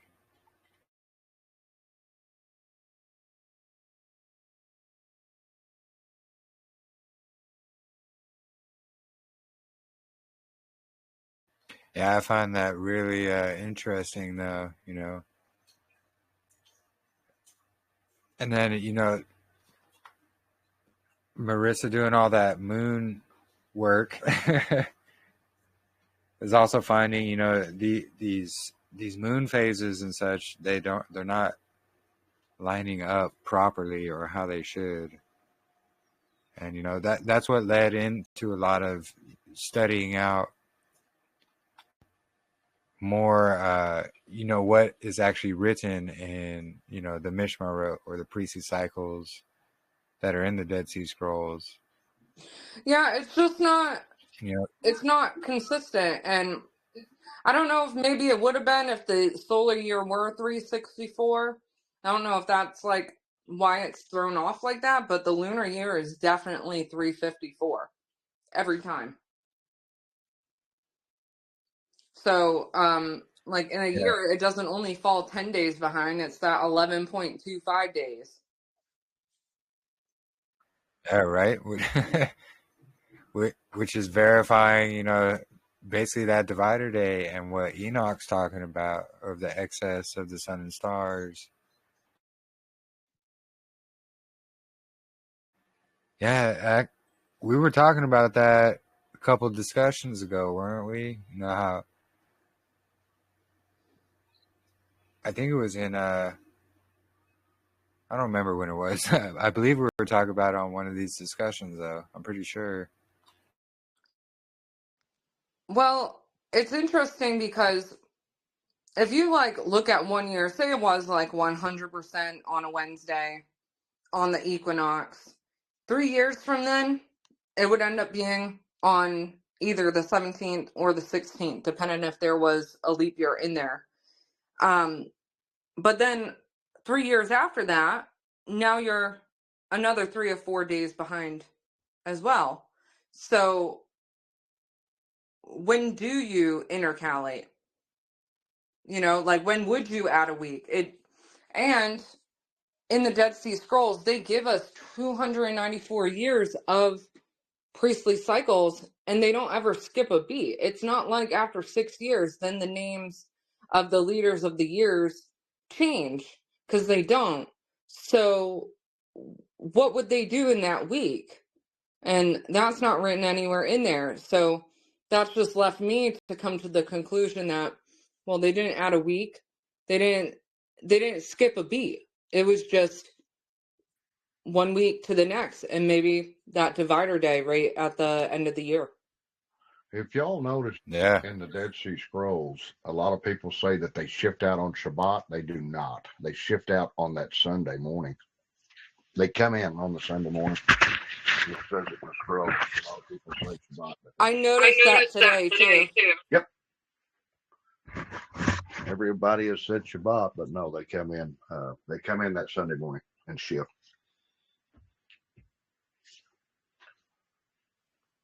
Yeah. Interesting. So But day that a one. tote scroll, people need to look at it a lot clearer, and we're still working on a lot of that. But the tote scroll, and I mean Shekinah Gamal, if they get out of sync on the calendar, you've thrown the whole thing out.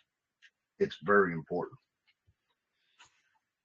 because it's the solar cycle, it's the 364 as the calendar, and it's also the priestly order on top of it. It's like a puzzle. It's like a circle on top of a circle on top of a circle. If you get out of sync with, if those three don't match, you're going to go off.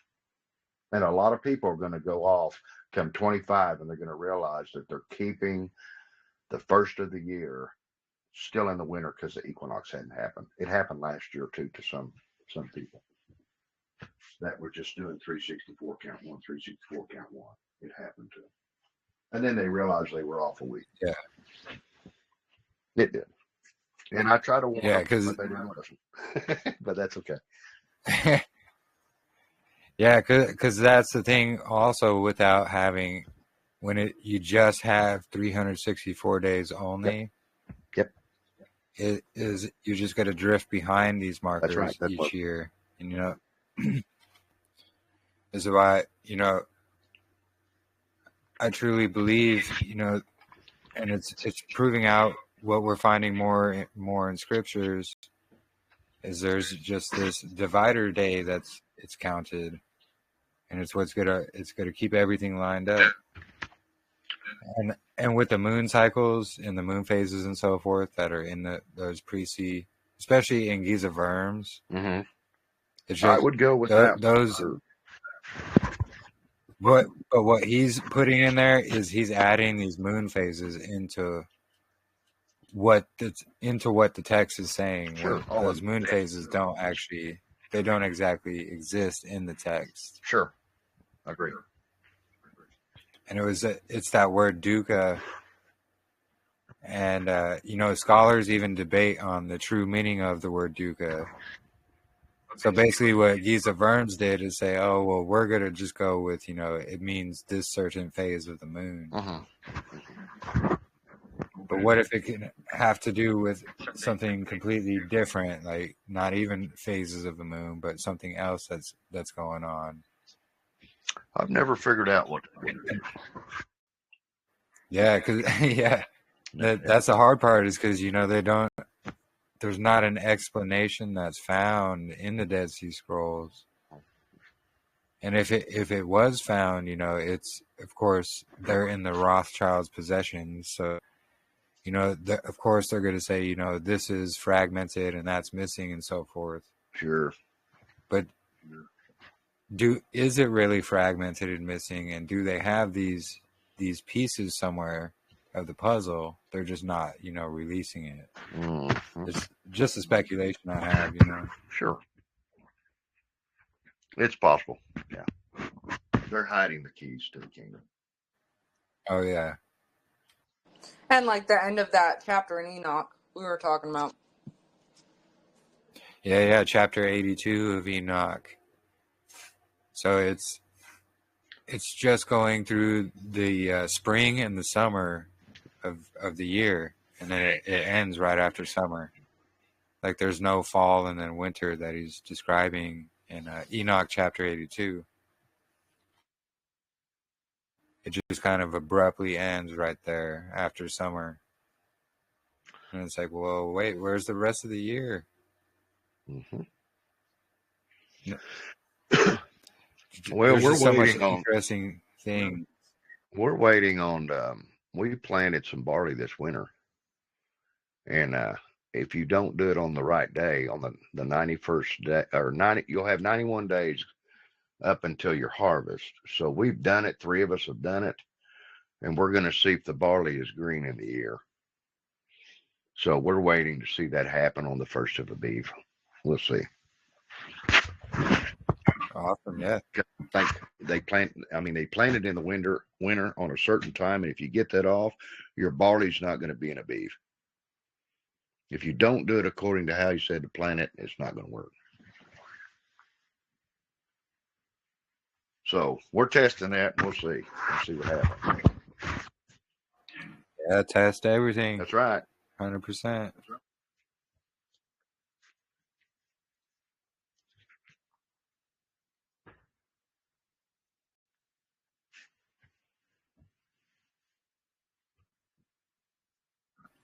So yeah, another thing I wanted to kind of discuss today.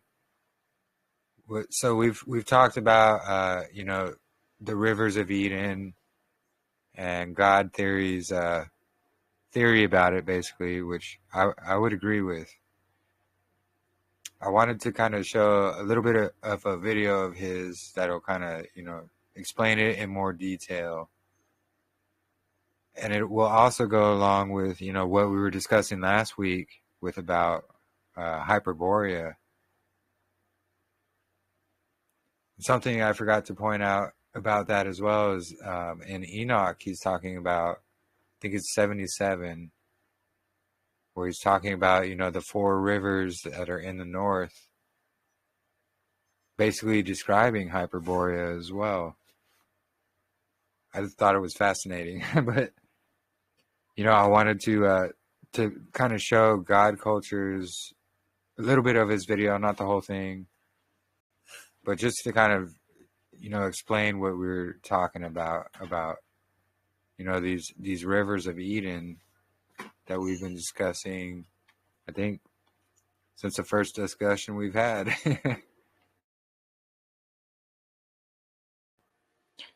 So let me.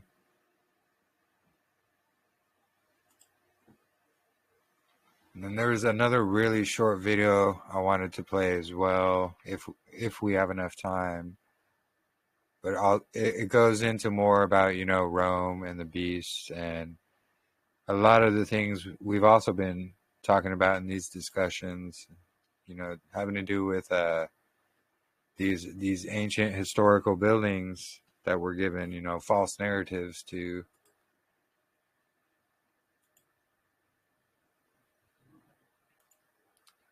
But here, let me share this video, and then I'll play a little bit of it. I'm pretty sure I have it on like 1.2 speed, just so it'll go a little bit quicker. So it's an hour and 15-minute video, but we're starting like 30 minutes in, basically. And I'm not sure how far, because he talks about a lot of good stuff here. Maybe we'll stop it around this point, about an hour. So this might take about 20 to 30 minutes or so just to go over real quick, just to kind of show what he's presenting here. But let me mute my mic, and then I'll go ahead and play this.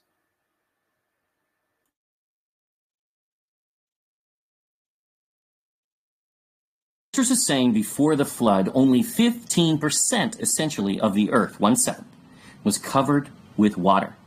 And there was no world ocean, just 5 mega rivers.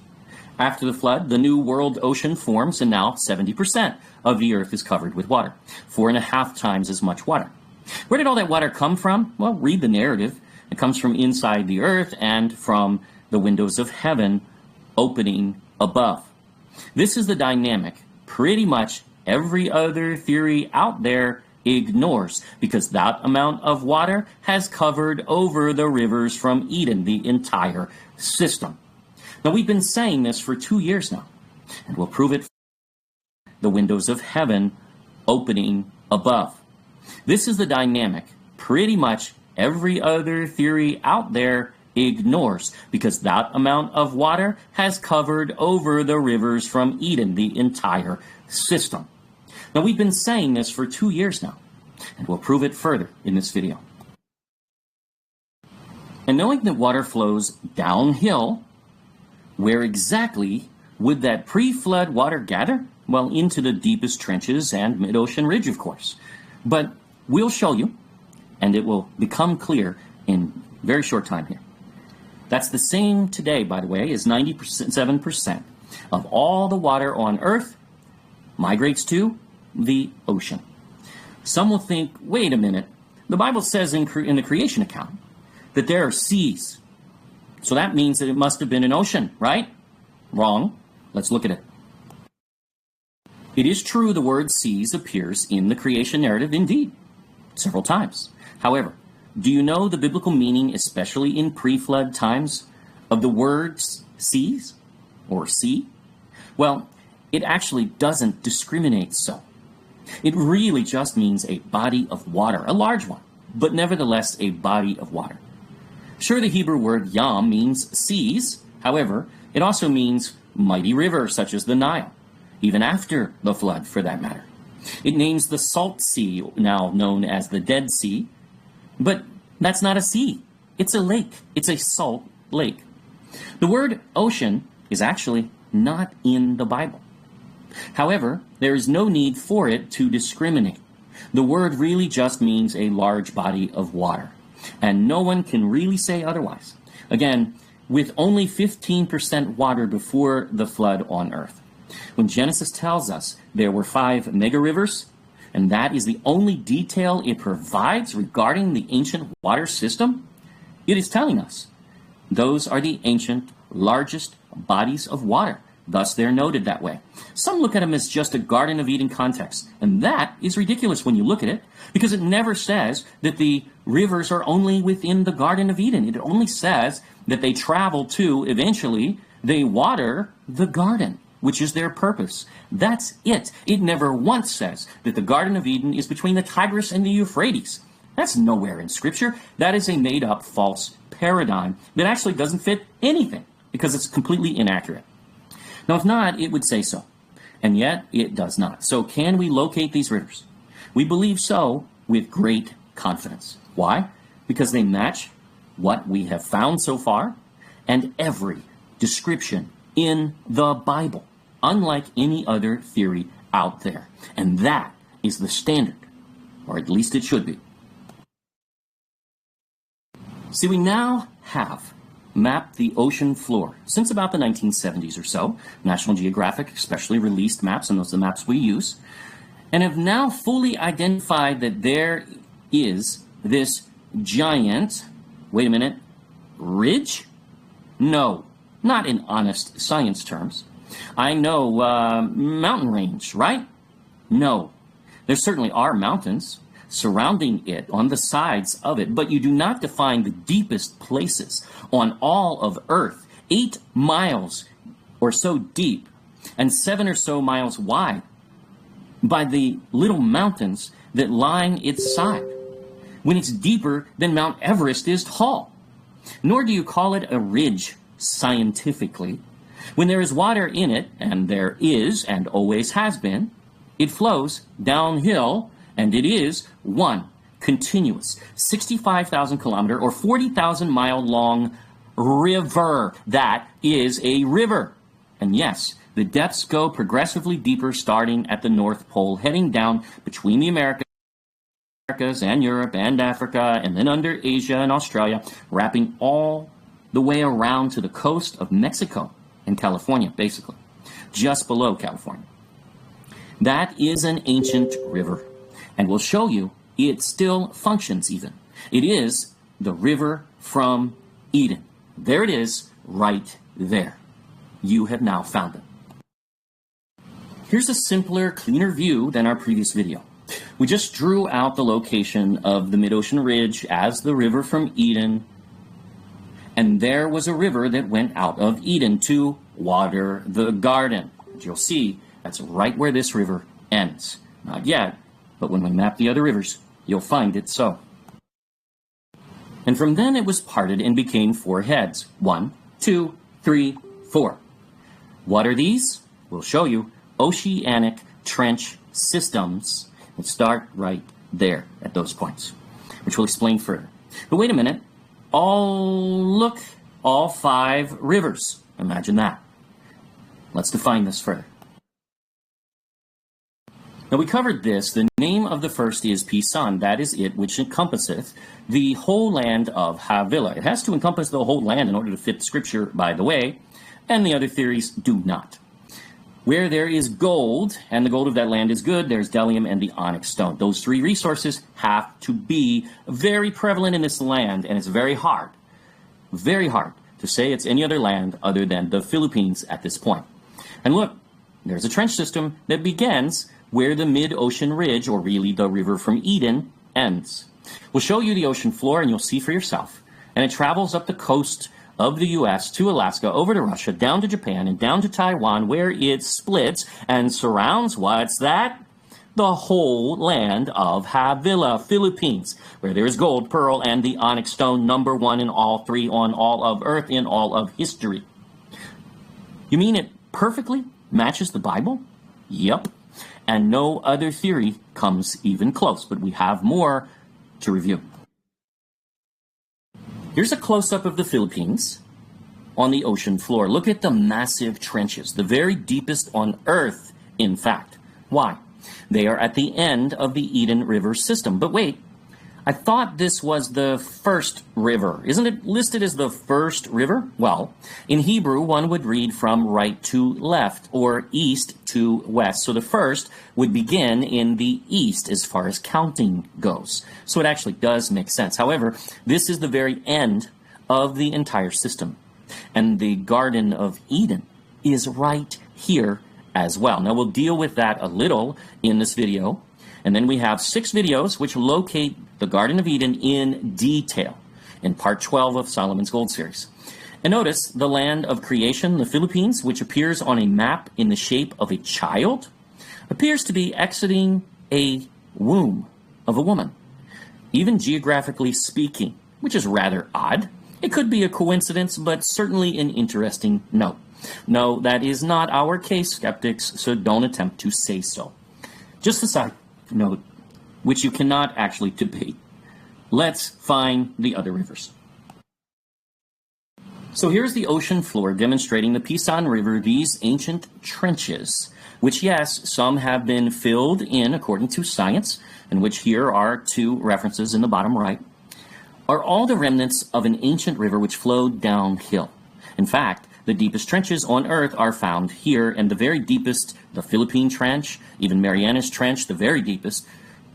This river surrounds the whole land of Havilah, Philippines, as it is supposed to, and that is the land that leads the world in history for gold, pearl, and the onyx stone, the 3 resources of ancient Havilah, where Adam and Eve lived, and which happens to be the land of creation.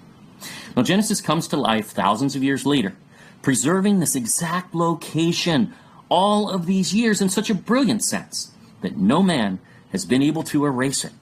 How about that? And the name of the second river is Gihon. The same is it that compasseth the whole land of Ethiopia. The word is actually Cush, and Cush is well noted as Ethiopia. That is where his people settled. He's the son of Ham, and Africa is the land of Ham, one of them. Now here is where we run into a complete misunderstanding of history, unfortunately, on the part of most scholars. Just where was ancient Ethiopia when Genesis was written? Not just the little country of Abyssinia, known as Ethiopia today, not at all. In 450 BC, Herodotus records Ethiopia as the entire portion of Central Africa, at least from east to west coast, again, not the little country of Abyssinia. And he even labels the South Atlantic on the other side of the continent from Abyssinia, or modern Ethiopia. It's named the Ethiopian Sea. Well, that would not make any sense whatsoever. But that is because this is the true map of Ethiopia in ancient times. And actually this view continued all the way up until the 1800s. So this really was no mystery, nor is it today. In 1467, all of Central Africa, coast to coast, is known as Ethiopia still. In 1743, it continued all of Central Africa, and there again, the Ethiopian Sea is labeled off the west coast, not the east. 1771, still all of Central Africa is Ethiopia. Why don't we know this today? This map from 1787 still retains the ocean meridian of Ethiopia still, though no longer the region which is well recorded prior, the changing of history, and it continues. So if ancient Ethiopia is east to west coast of Africa, where must this Gihon River be in order to surround the whole land? On the bottom of the ocean floor, because that is where it has to be in order to surround the whole land of Ethiopia, Kush. There is no way to explain this away, nor get around it.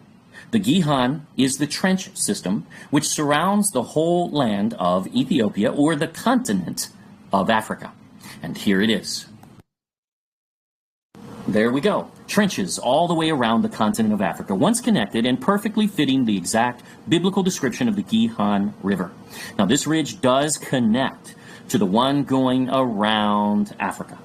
Those trying to view it in a very limited sense, connecting it to Israel somehow underground, and eventually the Tigris and the Euphrates, are requiring us to believe that river flowed uphill, which is false. It doesn't happen. And in two directions, which will show you that theory in a moment. It is even embraced by the likes of large Christian organizations, for that matter, who just are not bothering to test this. We will. Also, for those saying the Israelites crossed the Red Sea at this point, on this part of the Red Sea, instead of the other part into Saudi Arabia, that has a major problem as well, as they would have to have crossed this deep trench, which makes no sense, especially since they left from Goshen, north of the Red Sea, and could have just walked on land in the very beginning, which they did according to Scripture.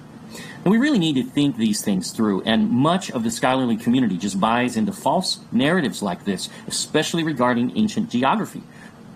And they build cases to protect this tradition, which is unnecessary. How about we just get to the truth? And the name of the third river is Hiddekel. Notice it does not say Tigris. This is the King James. It's not there. That is it which goeth toward the east of Assyria. Now this is where some translations, by the way, not all, and again, it's not in the King James, as you see quoted right here. This word Hiddekel is only in Scripture twice. And sometimes they try to call this the Tigris. Now this is based on the other application of this word, which is only one other time does it appear in Scripture, in Daniel's vision next to the Hiddekel River. However, most assume he was still in Babylon at that time during that vision, thus equating this as the Tigris River. But that is not what the passage says, as it begins with the Persian conquest of Babylon, and Daniel was far more likely in Persia, overlooking the ocean right where there is the ancient trench system in the middle of the Indian Ocean. So, no, that passage does not disprove this, nor does any, but actually further proves it. How can we say that? Well, this river has to flow east of Assyria, and that's a massive problem to attempt to insert this puny little modern Tigris River, which doesn't remotely compare to a river from Eden. Let's show you. This is right from the King James Bible online. But we wish to be clear, this is an external commentary, as the KJV staff did not write this. They don't know, because if they did, they would write their own commentary. It's that simple. That within itself is very telling, and we would place most scholars in that category regarding pre-flood geography, and even the early days after the flood. They are not experts in that arena, because many are busy focusing almost exclusively on the New Testament, which one will never understand without understanding the old, even these early days of Genesis are hypercritical. And we get criticized for that. Oh, you should just focus on salvation. Well, why in the world did Yahuwah preserve his word if he didn't want every word of it read and understood? And by the way, salvation starts where? According to John 1, the New Testament, in Genesis 1:1, in the beginning, because Messiah was there and is the creator along with Yahuwah. That's why it says, let us make man in our image. This is exactly what Peter rebukes in 2 Peter 3, when he warns us in our age, scoffers will come pursuing their own lusts, who will deny creation, the flood, and the deity of Messiah. Two of the three are right here in these kinds of false paradigms, denying creation and the flood, as it is written, which is denying it, attempting to redefine what the Bible actually says to fit a false narrative. We will always challenge those, and if it makes anyone feel uncomfortable, that's okay. Join the club, because we challenge our own paradigms all the time. The truth even offends sometimes, but test it with Scripture. That is what we are to do. And don't forget to test your own view along the way. Now, the map to the left illustrates this theory, which claims there is a rift which becomes an underground river which flows into the Dead Sea from the underground. Somehow must flow actually under the Dead Sea, can't flow into it, but we'll leave that alone. And then it goes through the Jordan River in Israel, all the way up, and yes, I mean up.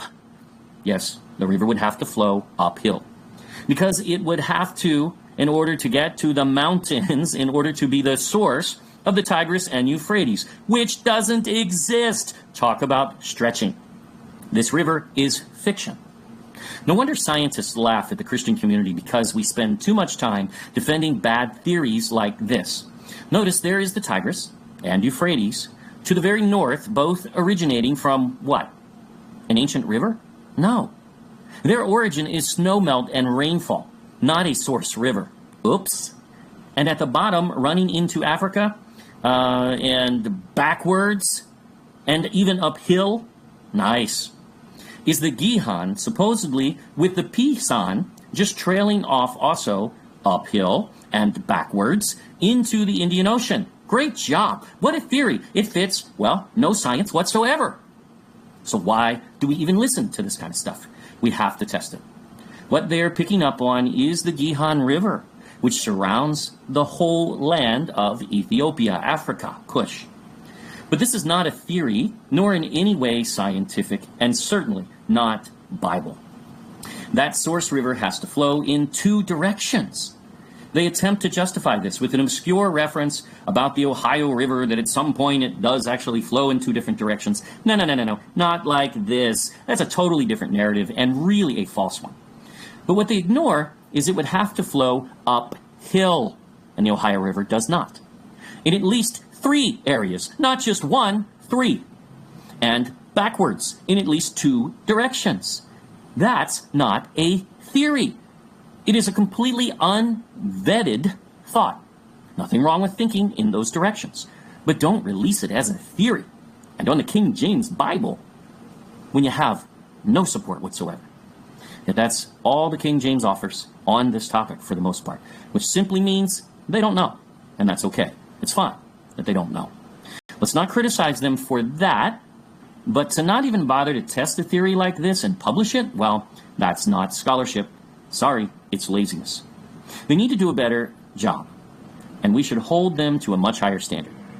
I said unbiblical because not only is this very poor science, but the Tigris is in the center of Assyria, not to the east of it, where it has to be to fit Scripture.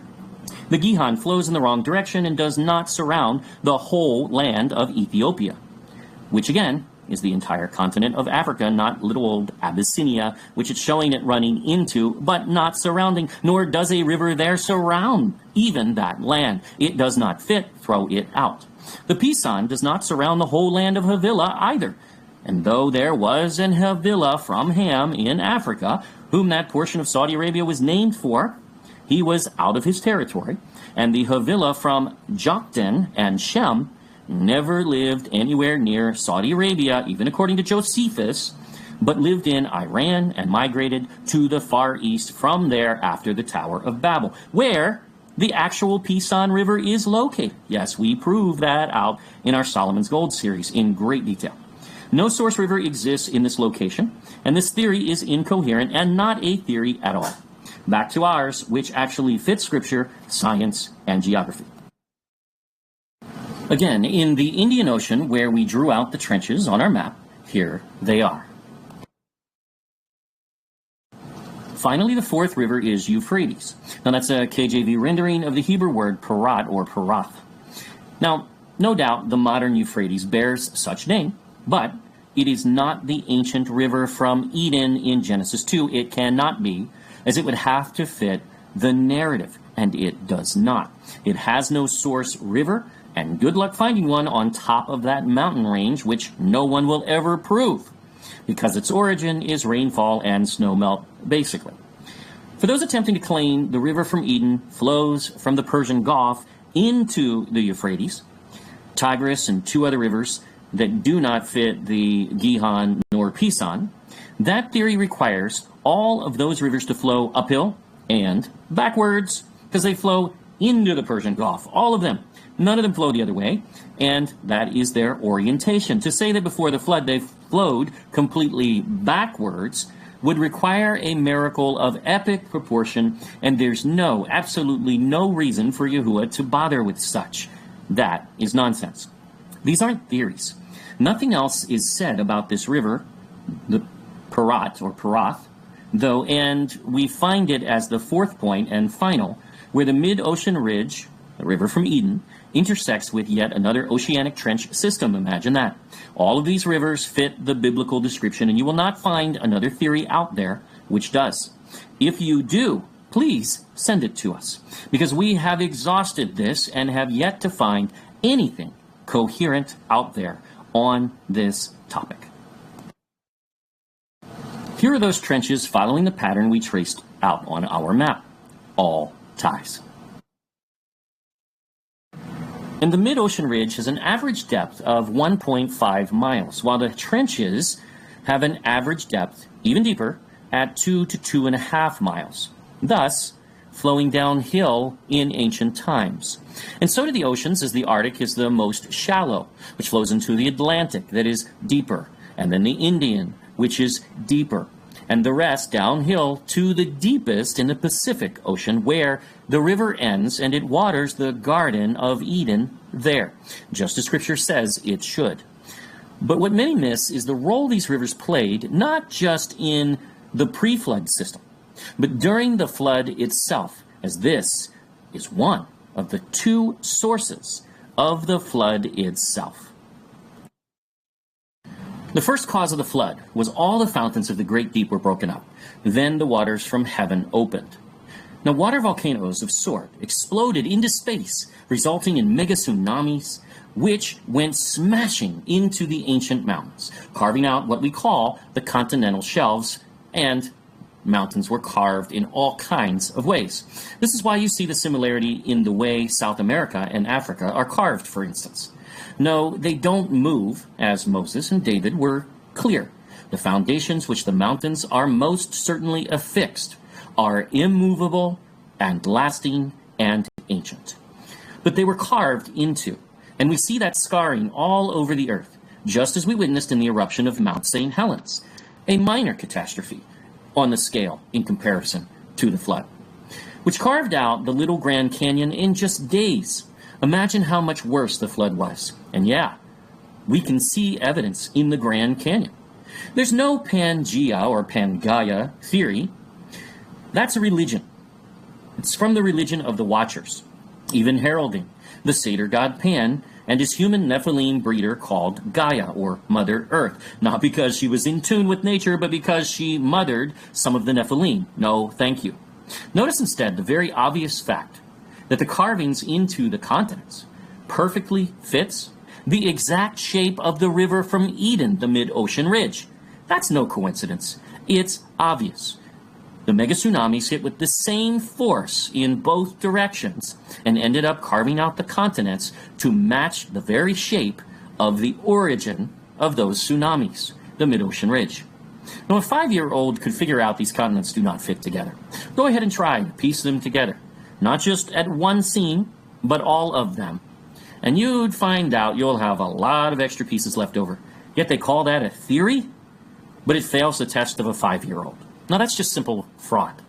These fountains still operate to this day and are recorded not only in Genesis as the fountains of the great deep, but check this out. 2nd Esdras again, chapter 4, also discusses the springs in the beginning of the deep on the bottom of the ocean floor. Now these weren't even discovered until at least the 1970s, so just how did he know over 2,000 years ago that these springs, these fountains of the great deep, were at the bottom of the ocean floor? Interesting, he also mentioned springs above the firmament and the outgoing springs from the Garden of Eden, just as Enoch does, in fact. Esdras mentioned them yet again, not just in an ancient pre-flood context, but still functioning in his days at 400 BC or so. Again, how could he know this? Because he was right. But what are these springs? We actually have found them today, and don't even realize because many either do not believe the Bible, even scholars unfortunately, or they most certainly don't want to prove the Bible true. Yet these kinds of scientific findings actually do that. They're called hydrothermal vents, and they're at the very bottom of the very deepest portions of the ocean worldwide, and nowhere else, by the way. They offer their lame explanations, trying to ignore that there is water in the earth, though science has proven such, as we drilled 7.5 miles into the earth, which is the deepest we have ever observed, and guess what they found? Water flowing through rock, not magma. However, through these vents, the great deep is warmed so that it does not freeze, which would destroy our ecosystem if it did. And we would all be dead, and it introduces salt into the ocean from the flowing through rock. Yes, that's how the oceans get salty. Science does not wish to embrace this because they know it would be yet another ironclad proof that Yahuwah must exist. Because otherwise, we're dead already. Forget it, because it's game over. These are impossibilities, and when you see all of these hydrothermal vents that are all over the earth doing exactly the same purpose, it's really indisputable. It proves the existence of an all-knowing God. And guess where these fountains of the great deep are found? Only in the river from Eden system, the mid-ocean ridge and the oceanic trenches, period, and nowhere else on earth. Of course, see, this is more than a theory at this point, as we are well on our way to proving this. If only we could bring together a team of scientists to fully vet this. But too many are stuck in false paradigms, unfortunately, even those in the Christian arena, which are set all over the academic world, unfortunately. Many have said they would like to see this system on a flat earth map as well, so here you go. We do not breach that topic as of yet because it is too polarizing, but we have no issue with people researching the topic, and actually we encourage everyone to prove all things. So with all of this in mind, where is the Garden of Eden? Well, Adam and Eve lived in the Philippines, thus the garden must be in that area just west of that land in the Philippines. But where? Well, we'll share this with you, but to fully review our entire Garden of Eden video set, you'd have to watch Solomon's Gold series parts 12A through E at least, because we find so much support for it. And we're not going to recover all of that in this video, but here at the end, we're going to cover this briefly right now. The Book of Jubilees offers Noah's division of the earth between his 3 sons, Shem, Ham, and Japheth. Shem was his favorite, and Noah rejoices that Shem received this portion of the earth because it has the holy places of Yahuwah, of which there are 4, 2 of them being in the Garden of Eden. Now he says the Garden of Eden, in fact, is the very holy of holies, the permanent one, not the temporary one in Israel that only lasted a few hundred years. And that's huge. But it's been in the Garden of Eden since the beginning. Now, we map this out thoroughly in parts 3 and 4 of the Flood series, turn by turn, as well as parts 12a and b of Solomon's Gold series, because it leads to the Garden of Eden, which is the same area as Ophir and Havilah. See, when we found one, we actually found them all, we just didn't know it. And at this point, we are east of India in the directions, as Shem's eastern border. That's where we are. So watch how specific Noah gets here, because he really nails this one down. And this is from ancient times. Unbelievable how incredible this is. Heading east from India again, Shem's border extends towards the east till it reaches the Garden of Eden. Gee, that's not Africa, is it? Nope. Oh, wait a minute. That's not Iraq. No, nowhere near it. Nor is the garden between the Tigris and the Euphrates, which is a false paradigm. The Bible never says that. It then makes it clear there is some area to the south of the garden in which you would reach Shem's southern border, meaning the garden is just north of Shem's southern border. Again, we covered this in absolute detail, so watch the full mapping for that detail before attempting to debate especially. It then says from the east of the whole land of Eden, which fits Genesis when it says the garden is planted eastward or toward the east of Eden. Now, we do go into the Hebrew on that, and no, it is not saying that there's a place called Eden and the Garden of Eden is on the east side of it. It is not saying that. We prove that. Now, some have said Eden is the entire earth, in fact, and that is possible, indeed, but we believe Eden is the North Pole, as it is in the navel of the earth, according to the book of Jubilees. And the east of the earth is defined in ancient history as the Orient, the Far East, since the most ancient of times. And this has never been redefined in all of human history. Now, then, when it gets to Ham's territory, it says Ham's border reaches to the right of the Garden of Eden. Now, this will all make sense in a minute, so hang in there. We just followed Ham's directions all the way around the earth. And again, you'll have to see the mapping to understand that. But we do, and it does say that. Now, the danger in offering these kind of brief synopses on detailed topics like this is always someone will take them out of context and attempt debate, thinking they have reviewed our case, which is actually 6 videos in several hours, not the last minutes of this one. Though the rivers from Eden do lead to the garden as well.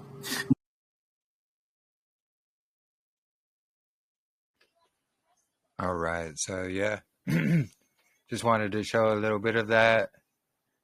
Some really interesting stuff. You know, it's kind of proven out, you know, these deep ocean water trenches with these, you know, water volcanoes basically coming out is exactly what, you know, scriptures is describing as, you know, the fountains of the deep. And then, you know, the rivers from Eden that are all coming out and watering the entire earth. You know, hence, because before the flood, there was no rainfall. And it's for that reason, because of the dew and the mist that would come up. Because there was these rivers going across the entire earth. And the earth being a tropical place, basically all across it, at that time before the flood, you know, that's, if you're in a tropical rainforest, any tropical places, you're going to see there's dew and there's mist constantly all the time. So I just found it fascinating. You know, it goes along with some of everything we were saying before, you know, presenting Hyperborea and all that.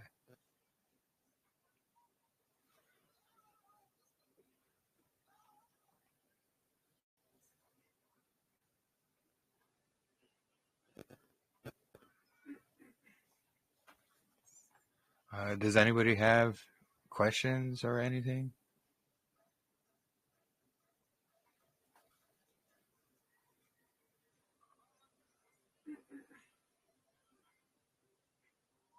What was the name of that video? So we can watch the whole video. Yeah, it's so it's Rivers and Garden of Eden found, The best theory fits the Bible. Flood series 6A. I can share it here. I'll just share it in the chat as well. Thank you. Thank you.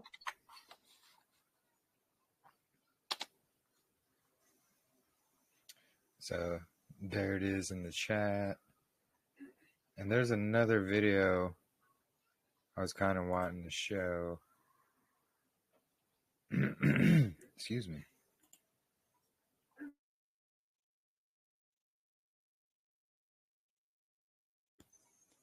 So this video, it's actually going to be from a channel called Static History.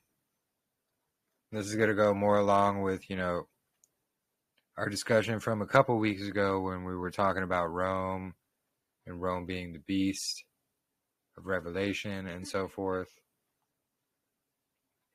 But this kind of, dives deeper into, the whole mud flood theory and why all of our buildings, modern day, well, let me rephrase that. A lot of these historic buildings that are found all across the earth, they have the same architecture, the same style.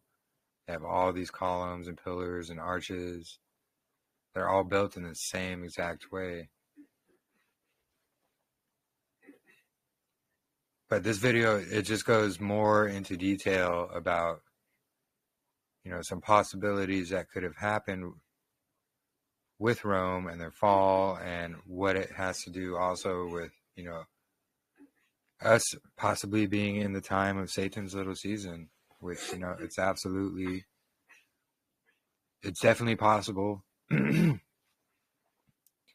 I'm leaning towards it. It might definitely be possible that we are, in fact, in Satan's little season after the millennial reign. And it's just, there's a whole lot of information that comes together, and once you realize the deception and how deep it goes, and as to why we are possibly in this time frame, it makes a lot more sense. Some of the verses also make a lot more sense, especially when reading in the New Testament and so forth, and books like 4 Ezra's and so forth.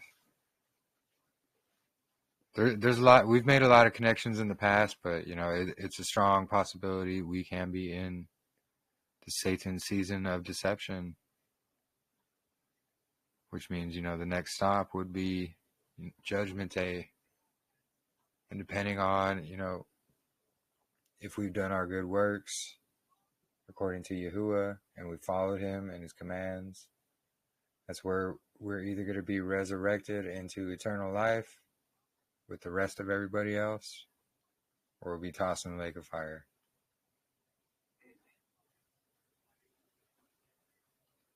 But let me mute my mic. This one's not as long. It's 25 minutes. Again, I got it 1.25 speed. Let me put the quality permanently at 720 so it's easier to see. And let me mute my mic, and we'll watch it here right now. Really happened to the Roman Empire, and what happened to all of the wealth of the Roman Empire? Well, about the last thing you hear about the wealth of the Roman Empire was the Visigoth sack of Rome in 410 AD, allegedly, but that has nothing to do with the fall of the Roman Empire. There's actually a famous story that Alaric and his army had besieged Rome, and then they demanded a payment of whatever, 1,000 pounds of gold, let's say, and they're weighing it out, and one of the Romans notices that they're using rigged weights. It says, hey, they're cheating us here. And Alaric walks over with his big heavy sword, and he throws it on his side of the weights and says, Vae Victis, which means woe unto the vanquished, as in, what are you going to do about it? So I don't doubt that events like that happened, but that's not what ended the empire. And that's not what buried the city in 20 feet of muck. This is a painting of the Arch of Septimus Severus in the 1700s, and you can see that The mud in the muck is halfway up the frieze on the columns there, the bas relief. And this is what it looks like today after they've dug out 20 feet of muck. Alaric and his army didn't grab a bunch of shovels and start burying all the monuments just to be a mean barbarian. There's a lot of theories online about what happened to the ancient world, what was the ancient world. Some will say that there never was a Roman Empire. They'll take a picture like this of Trajan's column and just say it's impossible to make all of this stuff. But if you actually zoom in on the details of this column, you see, hey, there's your Roman soldiers. And then you look over here and you have more Roman soldiers, the Greek god Poseidon, and a bunch of wooden boats because that's how they got around at that time. So unless you've got evidence of some rogue master artists that went around and changed all the carvings, I'm just going to go with, yeah, there was a Roman Empire. But that doesn't mean what we've been told about it is true. And from what I've found, it seems like just the last couple hundred years, there's been a concerted effort to paint the Visigoths as barbarians. Paintings like this that come up first in the search results, well, it turns out that that's from a 1962 National Geographic. And then paintings like this of the half-naked barbarian tearing down the statues, well, that's from 1890. The fact is, the older paintings of this event depict a very medieval scene. Knights in armor, and this is not at all what anybody pictures when they think of 410 AD. That's because they've created this image of the barbarian and sold it to everyone. So I have found actual old written accounts of the absolute annihilation of Rome. It was turned into an uninhabitable city. Upwards of 70% of the population didn't make it through. And it really makes you wonder what happened to the wealth and the power of Rome. I mean, they had vassal rulers all over the Mediterranean. Well, somehow the Church of Rome wound up with enormous power by the Middle Ages, where everyone deemed them to be the rightful heirs of the empire because of this document, the Donation of Constantine, where they say that Constantine just handed over the keys to the kingdom. Well, it turns out this is a forged document. So first we're going to talk about what happened to the city of Rome and then how it led to this in later times. I recorded this quite a while back, so there are a couple things in here that need to be updated, but it's 95% on point. And all of the archaeological evidence of what they are saying happened is there. Let's talk about what really happened to the Roman Empire. And it's hard to deny when we've got all of this carved into stone that there was a Roman Empire. But a lot of people say there wasn't because, well, stone buildings. And Rome was just the superpower of the time. If you control international shipping, which has been around for thousands of years, you're the big kid on the block. You're the superpower. And then they would bully other people into paying tribute to them, or taxation, basically. But the way they got their real power was through the priestly class. And the priestly class has always been powerful since the dawn of time. So they would take the children of the leaders of these newly conquered people and teach them the Roman ways and how we do this in the name of the gods. And I mean, they were the most advanced civilization of the time, and they would have been thinking, hey, we're the most advanced society there's ever been. So the city of Rome controlled this empire, all this shipping, all this everything. And this is what happened to it. Through their wickedness and filthiness, God sent several judgments on them, first by rain, for almost 2 months constant. And I'll just tell you, we've got the same story in England in the 1300s, where it just started raining and didn't stop and washed away all the topsoil.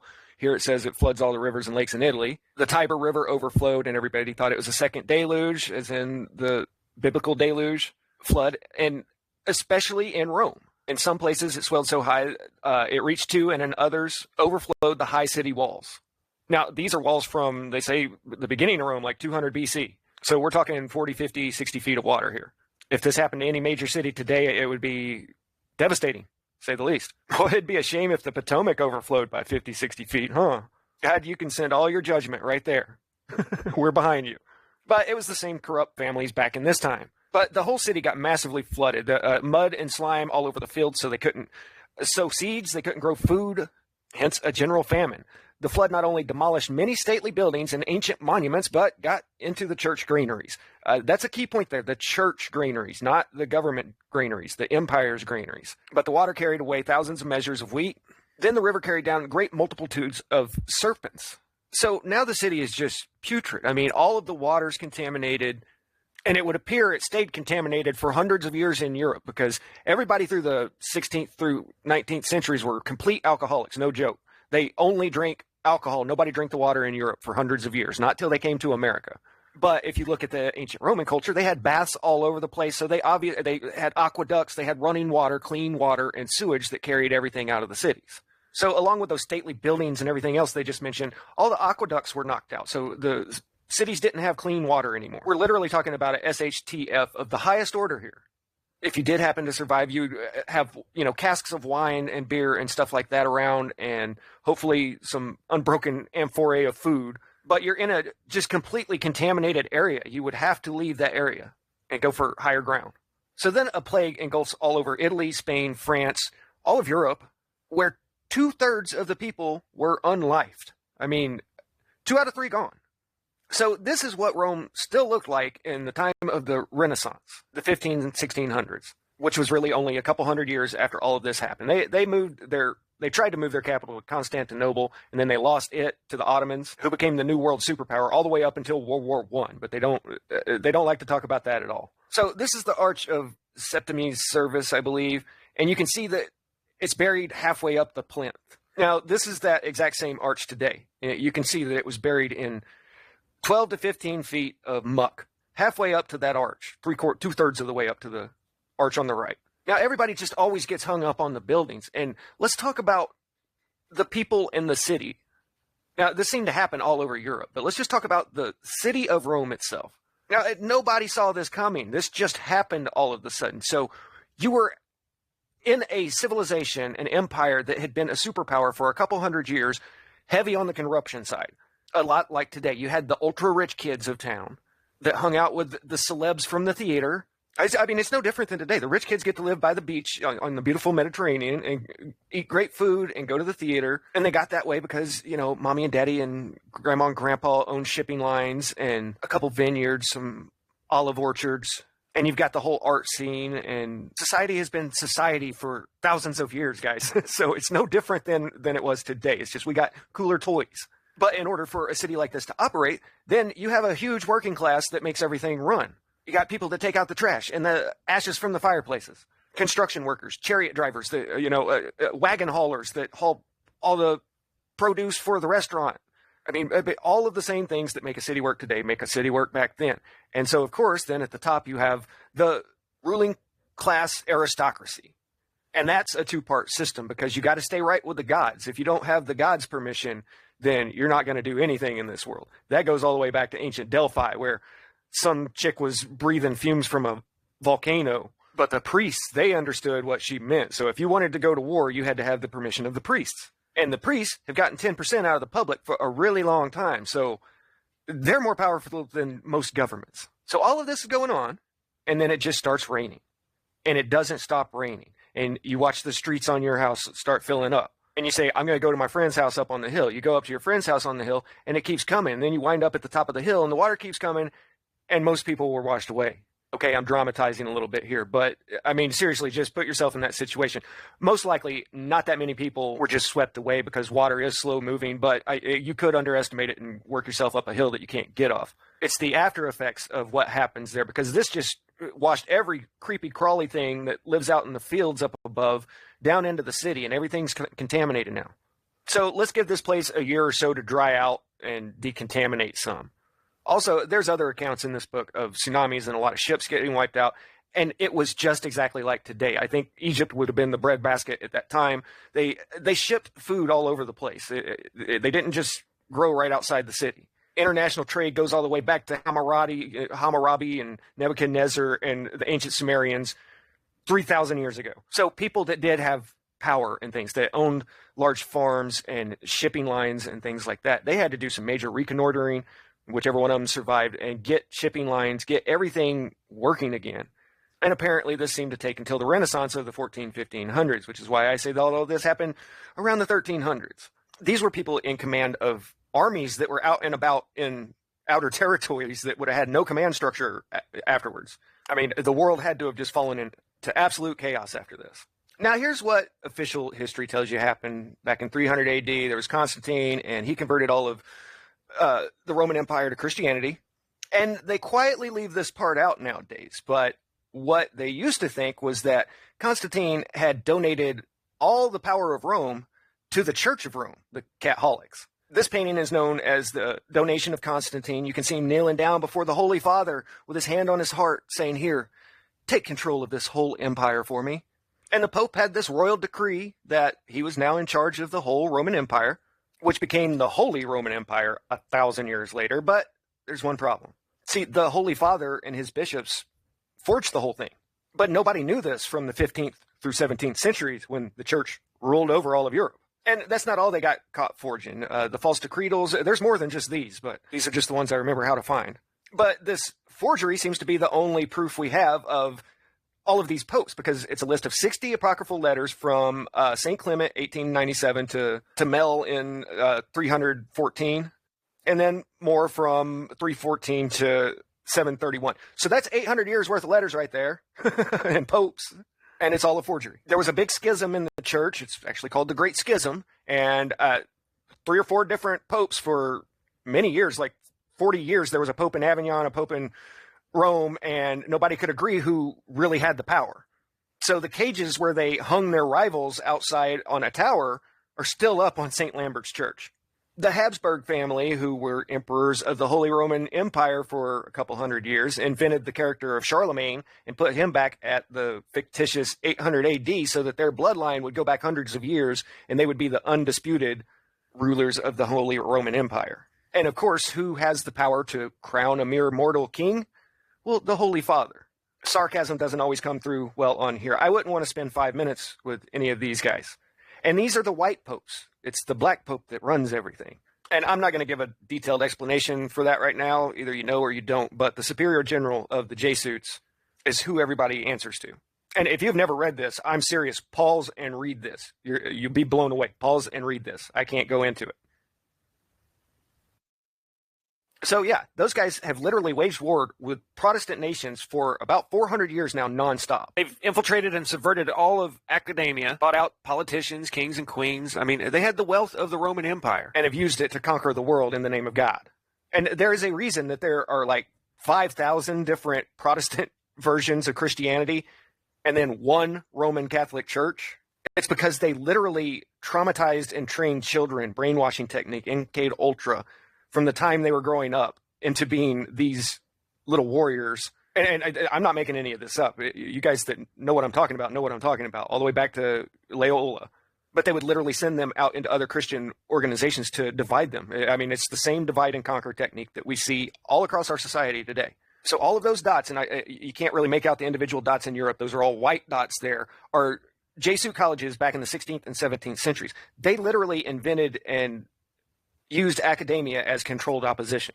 It's always been the good cop, bad cop routine. I mean, no joke, like the white pope will say no contraceptives while the Jesuits are out there handing them out to kids. They have honestly been behind every liberal movement in history. And that might be a little hard to comprehend, but they've done a really good job of screwing up everybody's head to where nobody knows who's doing what. You say, okay, what about the Red Shields and the Lyonese? Those are just the bankers for the VAT. They control the money in London and the spirituality out of Rome. Hollywood? Yeah, it's just a continuation of the Jesuit dramas. They've been running theaters for hundreds of years, pushing these progressive thoughts into Protestant society slowly, slowly, slowly. You just read the oath that they swore. They're serious. These are MKUltra zombies. I'm going to read you part of this book here, and I think this is just a written copy of somebody speaking in front of a crowd, just the way that it's written. Let's just jump in. He thinks he's listening to the voice of God, but I tell you, a man is at the other end of that telephone, and that man is the Black Pope. About 40 years after the Society of Jesuits was formed, Sextus V would not sign a certain document. There was a struggle in regard to the name, to change it from Society of Jesus to the Society of Ignatius. But while the struggle was going on, Sextus V died very suddenly. It was very strange that every white pope who opposes a black pope dies very suddenly. Some say it was poison. Urban VII, his successor, who as Cardinal Castagna had been very actively cooperating with Sextus in his plan, followed in the steps of his predecessor, and 11 days after his election, he too perished. Urban had no sympathy with the society. He wanted to break the black pope, but he dropped off very suddenly. Clement VIII was banished by the order. Clement XII, Urban XIII, Innocent XI, Alexander VIII vainly contended against the doctrines taught in Jesuit books and colleges and could effect no change. So it's really not a good idea to go up against these guys. Now, back to the beginning of shuffling people around. For hundreds of years, these guys have kept countries that they're dominant in economically suppressed. A lot of these countries are very mineral and natural resource rich and dirt poor. They were in charge of Ireland during the Great Potato Famine, where they had to shift all the Irish over to America just in time for the Civil War, to where 150,000 Irish and 200,000 Germans were conscripted into the Northern Army just in time to invade the South. And I don't think it was any coincidence that the Catholic-controlled Ireland only grew one single type of potato that was susceptible to blight, and it got blight all of a sudden. I also don't think it's any coincidence that they control these South American countries where millions of people are coming from right now. So they've shuffled poor people around for a very long time to their advantage. Now, the rich kids, they all go to the exact same school. So there's no state loyalty. These guys all go get trained in the same place. Even the Shah of Iran, back when he was celebrating the 200th anniversary of Cyrus the Great, 2000th, they made a documentary about this. This was a huge party back in the 70s out in the desert. It's the most extravagant party ever thrown. And this was the hot ticket around the world. World leaders and celebrities from around the world came to this thing. And the Shah talks about how his dad was a military leader, wanted him to have a proper education, so he was sent off to Paris. And he went to school with all the kings and queens and princes and presidents from all the other countries. So even all the world leaders go to the same schools, and the people that have controlled all of education for the last 400 or 500 years are the military arm of the Church of Rome, the Catholics, who forged a bunch of documents and said that they were rulers of the world that were later proven to be false. But that doesn't change the fact that they have been getting 10% tithes of everybody's money. I mean, 1 billion people in this world are Catholic, and they get 10% of their income every week and have for thousands and thousands of years. So to wrap things up here, what's covered in that book and what all Americans used to know, I've heard multiple old Southern Baptist preachers back in the 50s directly calling the Church of Rome the Antichrist. That's what every Protestant denomination for hundreds of years called the Church of Rome, the Antichrist. It's not something they were waiting to come. It was already here. That's the Antichrist. And behind the scenes, this organization has been gobbling up old ladies' estates. You know, every story you hear about the Jesuits through the 1700s was how they were out messing around with some widow. But they own huge amounts of property, huge amounts of wealth. The Vatican is, I believe, the richest nation in the world, and it's like 5 square miles or something.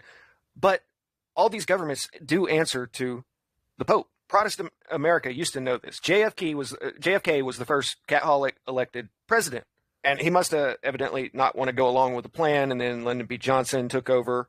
But at this time, 2/3 of the Democrat Party in America were Catholics who answered to Rome, not to America. And so this started that whole thing. And in 1966, I believe it was, they devised the Cloward-Piven strategy. Now, I realize I'm skipping a lot of steps here for a lot of people, but the Jesuits are behind the Lyonese. The Lyonese are behind the commies and Wall Street. And the ultimate goal really is to destroy all Western nations. That's what that oath was that I showed you just a little while ago, to tear down all of the Protestant nations. So the Cloward-Piven strategy seeks to hasten the fall of capitalism by overloading the government bureaucracy with a flood of impossible demands, amassing massive, unpayable national debt, and other methods such as unfettered immigration, thus pushing society into crisis and economic collapse by overwhelming the system. Does any of this sound familiar? But of course, it's all done for a good cause. They're just trying to eradicate poverty. So they just want to crash everything so there'll be no more poor people. Yeah. Does that sound familiar too? Like what WEF is doing? Anyway, I've gone on long enough, and I probably hit way too many keywords to even be able to put this out, but that's what's going on. That's who's doing it, and that's what has happened in the world with history. That's how Rome fell, and how these guys took the wealth of a nation and are still using it to this day to conquer everything. Great, huh? But I'm telling you, just like in the Civil War with that was just 2 countries that I talked about earlier with the Irish and German. They wound up importing like 500,000 people to join the North's cause. Guess what? We've got 700,000 just since October, and altogether since the 1980s, like 35 million. But the people that are coming in now are not good guys, not people that are just wanting to come here. It's people with an agenda, just like these people have an agenda. So Happy New Year. Last New Year in old America, maybe. I don't know. Static out.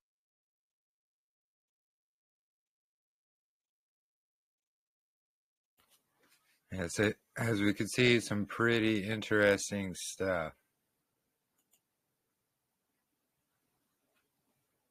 You know, it just goes to further show, you know, all of our history is a lie, what we've been taught is a lie, you know, where we live is a lie. You know, the lies to hide YAHUAH, so forth and so on.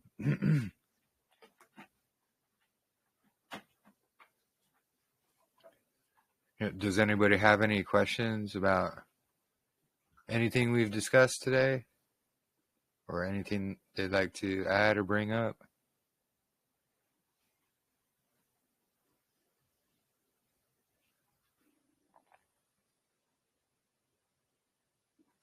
No worries.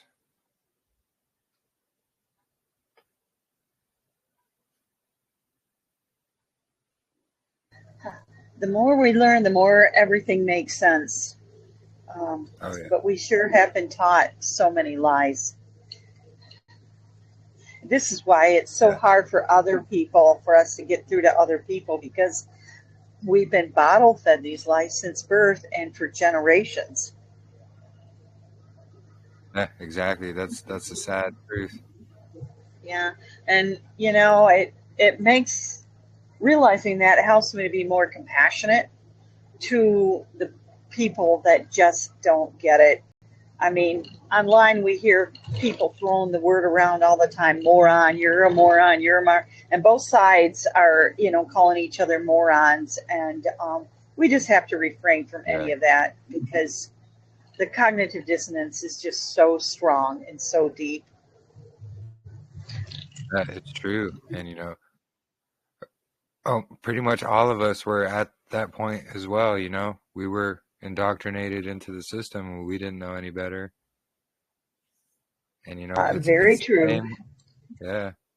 It's the same with all these people just come to the truth, learning about Yahuwah and all the lies.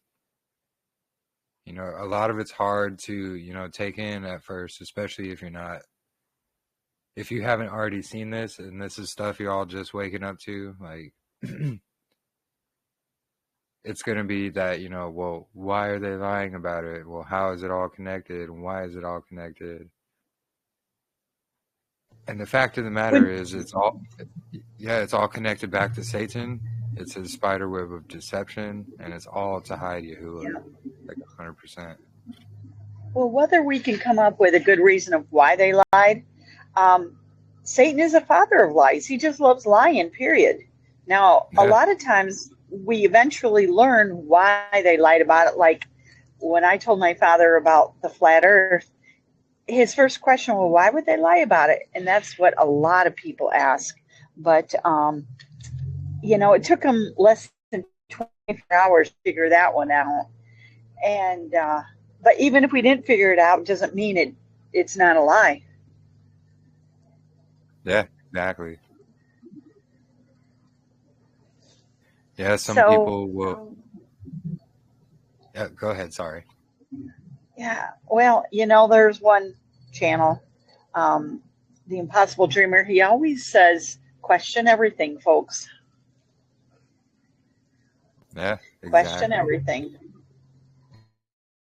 That's what it is. Question everything. Once you start doing that, you'll see a lot of the answers are hidden.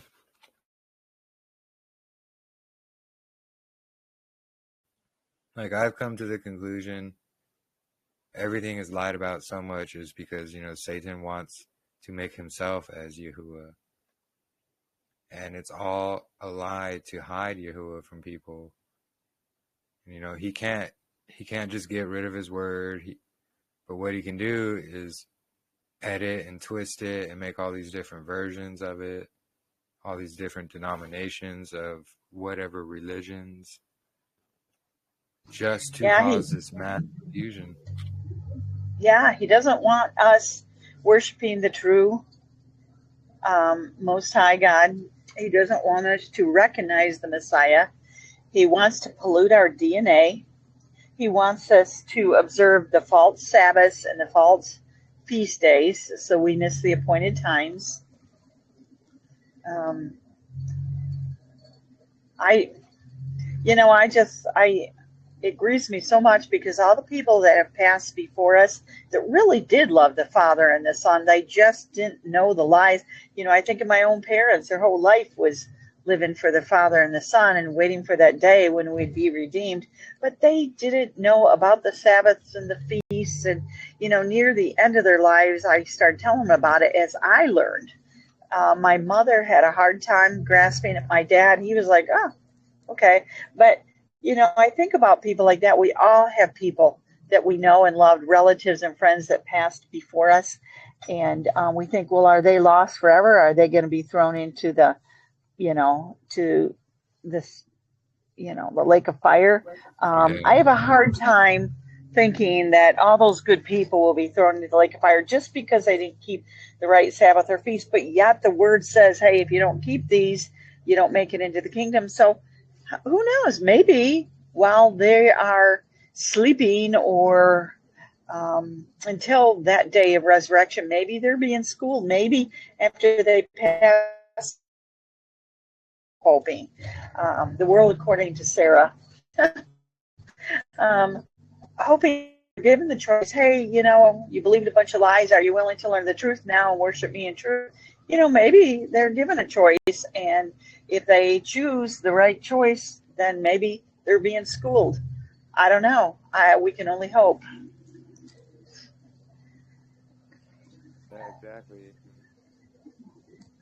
It's because we're all on different lengths to the same path that we're trying to walk. And because, there's all this confusion and chaos and false teachers and wolves and so forth,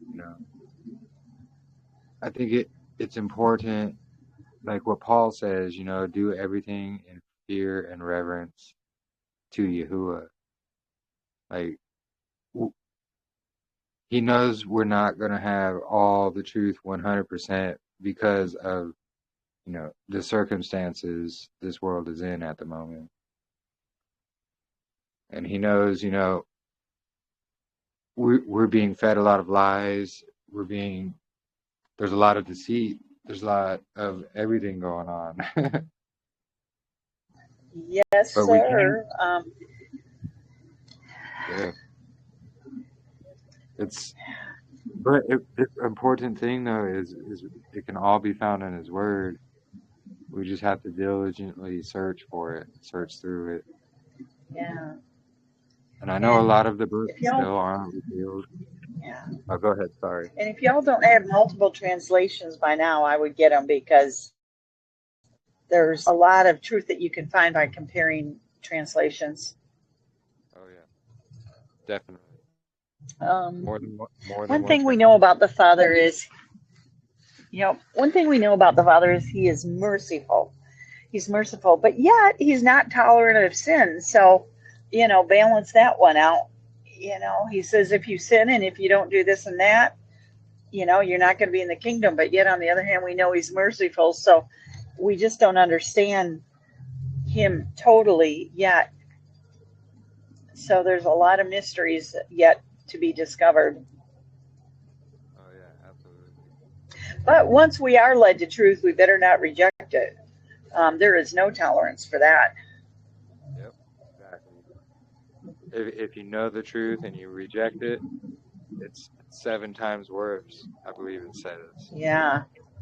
And if we know what sin is, but yet we continue in sin, that's bad news. No tolerance for that. Oh yeah, 0 tolerance. Yeah, it's important stuff. And, it's also why we all need each other as well.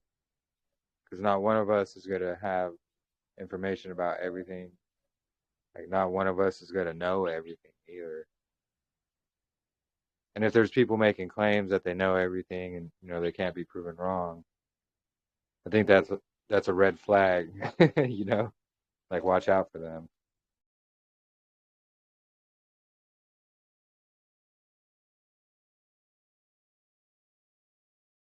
It certainly is. We have to walk in humility and be willing to be wrong, I guess is a good way to put it. We're learning a lot. Fortunately, a lot has been revealed to us, but who knows?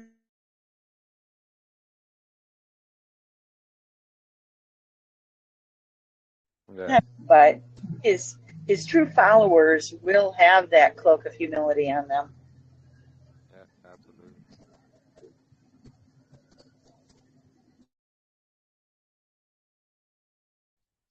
And that's what it's all about, the fruits.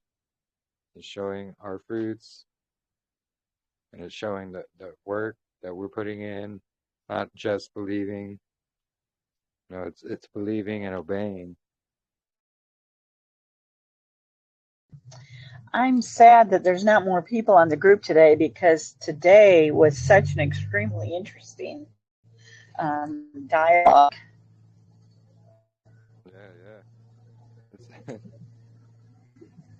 Well, hopefully they'll be able to watch it later if they're not able to join now. Yeah, I, yeah. I'm so grateful that you post them. yeah, I'm still working on getting Um, it. I got this will actually make 3 that I still have to put up on YouTube. yeah.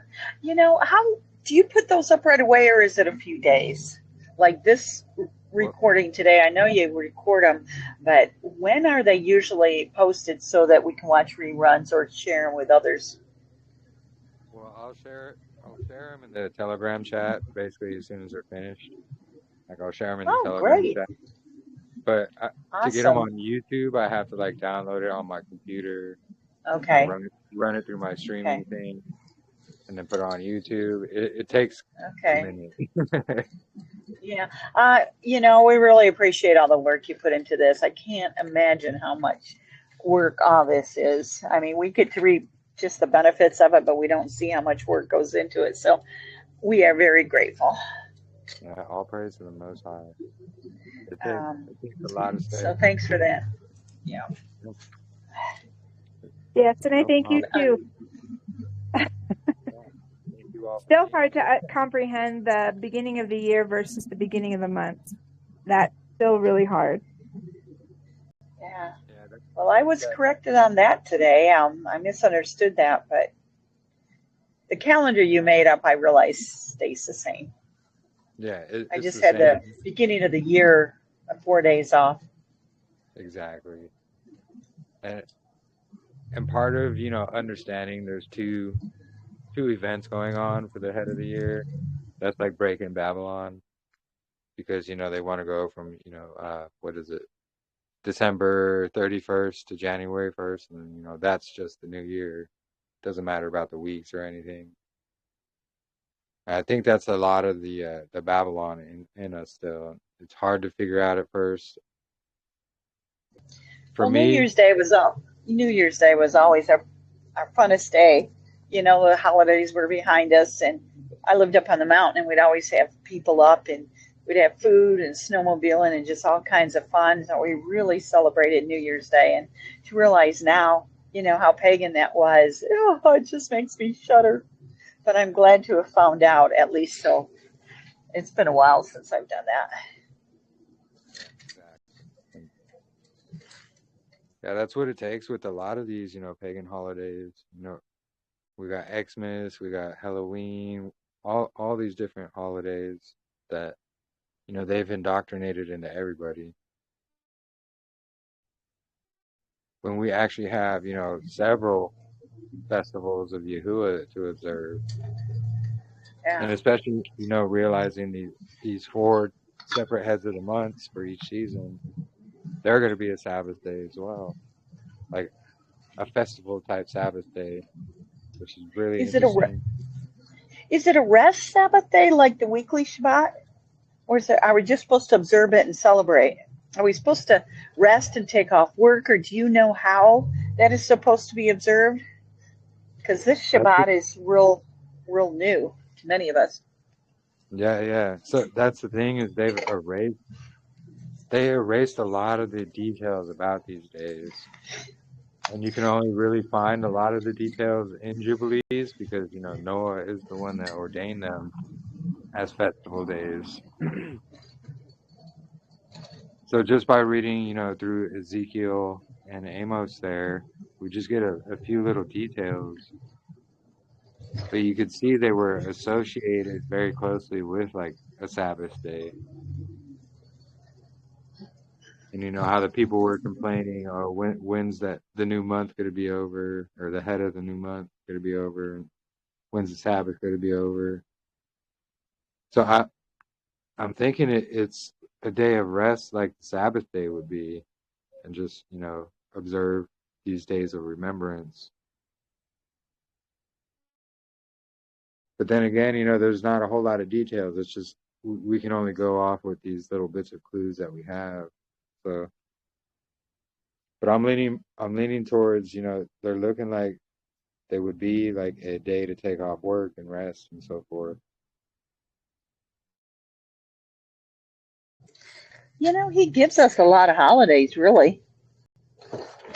I mean, we are given a whole lot of great days to celebrate. I mean, how lucky are we? How blessed are we? Yeah, exactly. It's pretty amazing when you think about it. There's like so many of these actual holidays, even more so than these, pagan ones that they give us. And they're all like days of rest, and they're days to, reflect and praise Yahuwah. It's really awesome.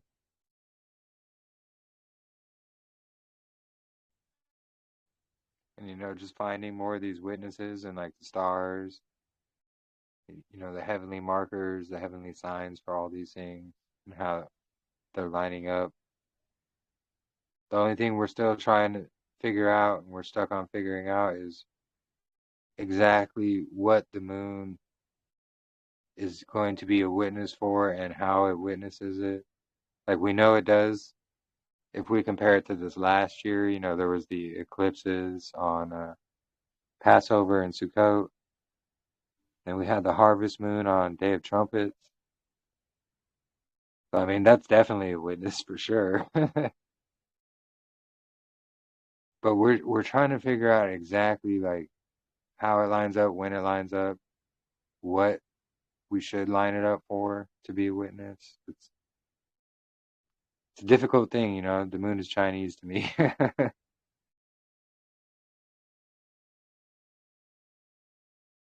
I got to bow out, brothers and sisters, but it's been great listening in. I've been driving and traveling, so I'm going to share today's message with my friends tonight that I'm meeting up with. So have a rest of the Shabbat blessed, and we'll talk with you next week. Yeah, shalom, sister. Thank you for joining us. Yep, thank you. Yeah, if anybody else has any other questions or comments or anything to add,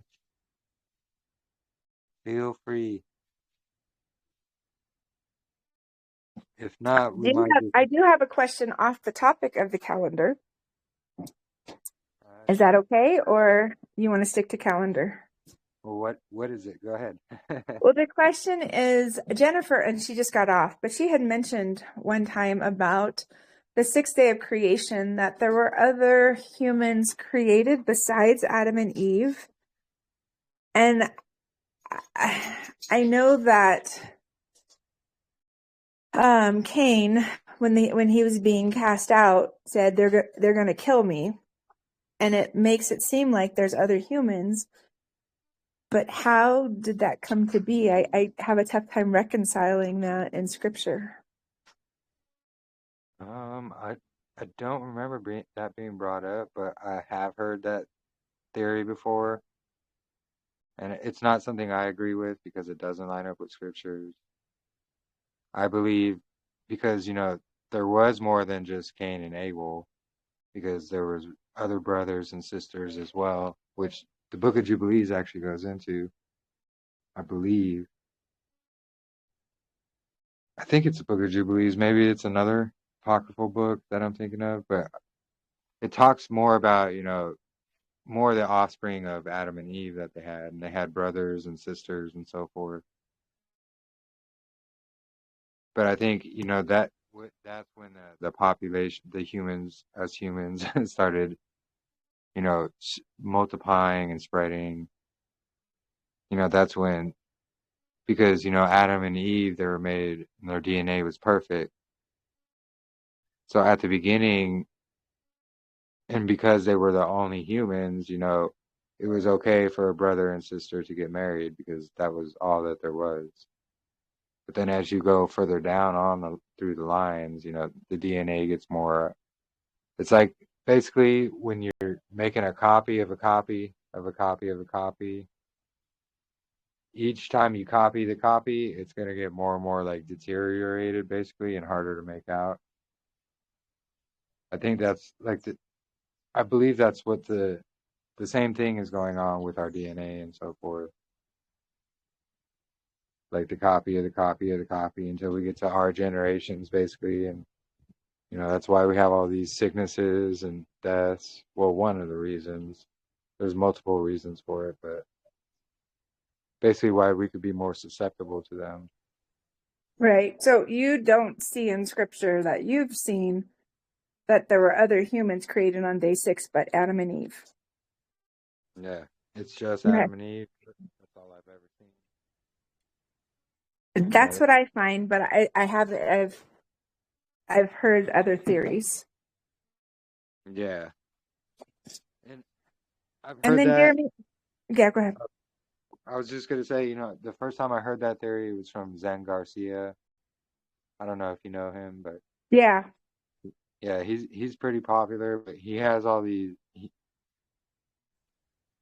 The thing is with him is he's going off on all these Jewish lore and Jewish mysticism books. Uh, Like he's accepting all these strange books and he puts them as, you know, canon. Like in his own mind, he's like, oh, well, this is canon because this is what it says, and it's a lot of these strange books, you know, and I definitely don't agree with it. But you okay. know, I believe that stems a lot from, you know, a lot of his theology that he has. You know, that's the same thing where, you know, the serpent seed line theory comes from, you know, the one where, Right. I heard that from him. And yeah.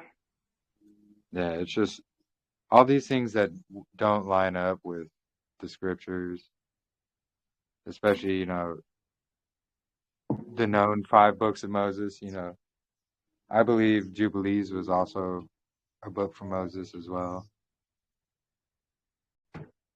But Mhm. if these other books aren't fitting what's in these 5 books that we know for the most part, if it's basically going outside of that and basically twisting it or adding to it like in a weird way, that's usually a red flag for me to say, oh, this book is probably not legit, you know. Right. And then one more question. Yeah. Why is it Yahuwah and Yahusha and not Yahweh or Yeshua? So that has to do a lot with the modern, I call it Babylonian Hebrew. It's because they take the original language of Hebrew, which is, you know, Paleo Hebrew or pictographic Hebrew is even older. But the original Hebrew, it had like there was no vowels, there's no W's or J's or V's even actually. It was all really the only vowel they had was a U, so to say. So when we take that and we put it into the modern Hebrew, where they add their, you know, vowel points and so forth, which is adding to his word, that's where we're getting all these vowels and extra letters and so forth. So that's where, you know, Yahweh comes from. But it's really not Yahweh, because if you take it to the original Hebrew, and they have charts all online for this where it shows how to pronounce it and what letter basically it would symbolize in the English. But you take Yod He Vav He and it would pronounce Yahuah. Same thing with, you know, Yeshua. It's not Yeshua. It's actually Yahusha, because, you know, Yeshua, it doesn't have his father's name in it is the thing. So we have to have that YAH basically, the Yod He Vav. So we take Messiah's name, which is the Yod He Vav Shin Ayin, and that's where we get the pronunciation of Yahusha. There'll be some people who will say it's Yahushua, things like that. I don't think it's a big deal about pronunciations. Like if you want to use Yahweh and Yeshua, like that's fine. I don't agree with that. Or if you want to use whatever names that you think it's pronounced in. You know, I've heard some strange names for Yahuwah alone. Like there's this channel they want to call him Yahuwah Washawai or something like that. It's like these weird pronunciations of just Yahuwah itself himself.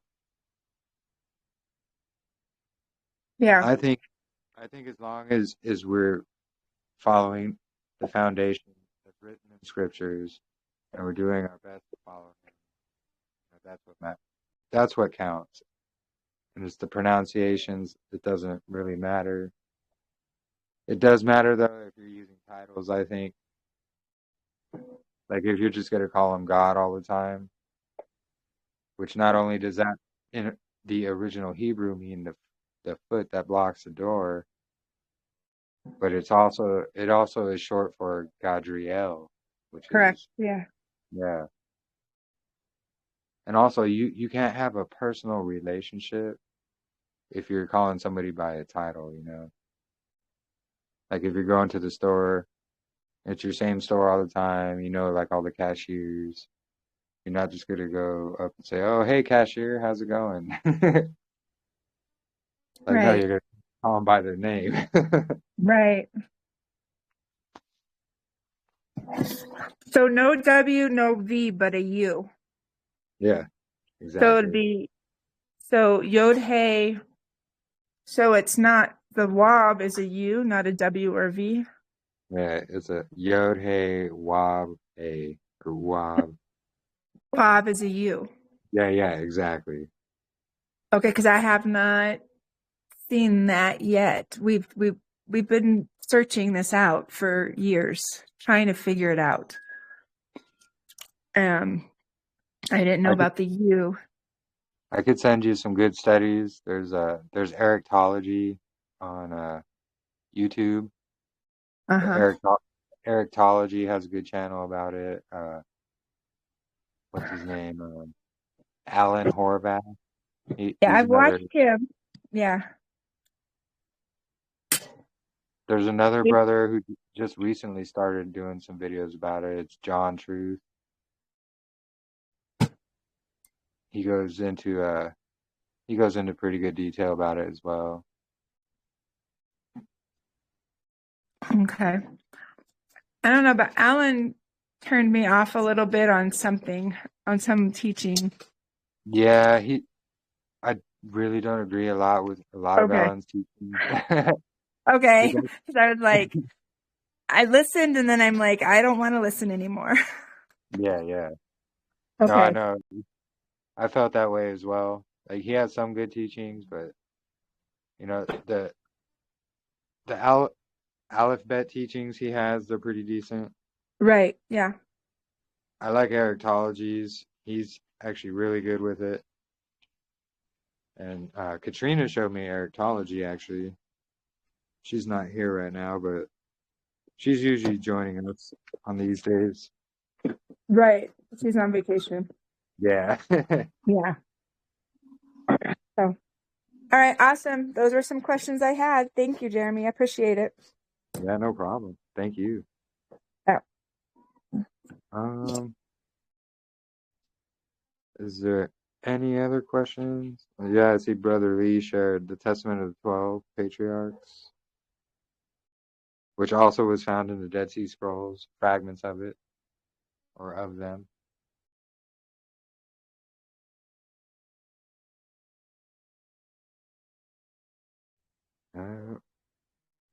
Any questions or anything you have, Jennifer or Michael? You just listening?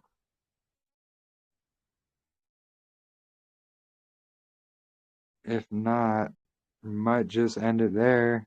We've been going, let's see, what do we got? 3 hours and 39 minutes so far.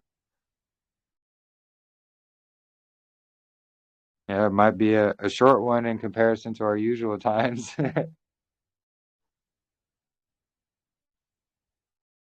Which will actually help in uploading it to YouTube.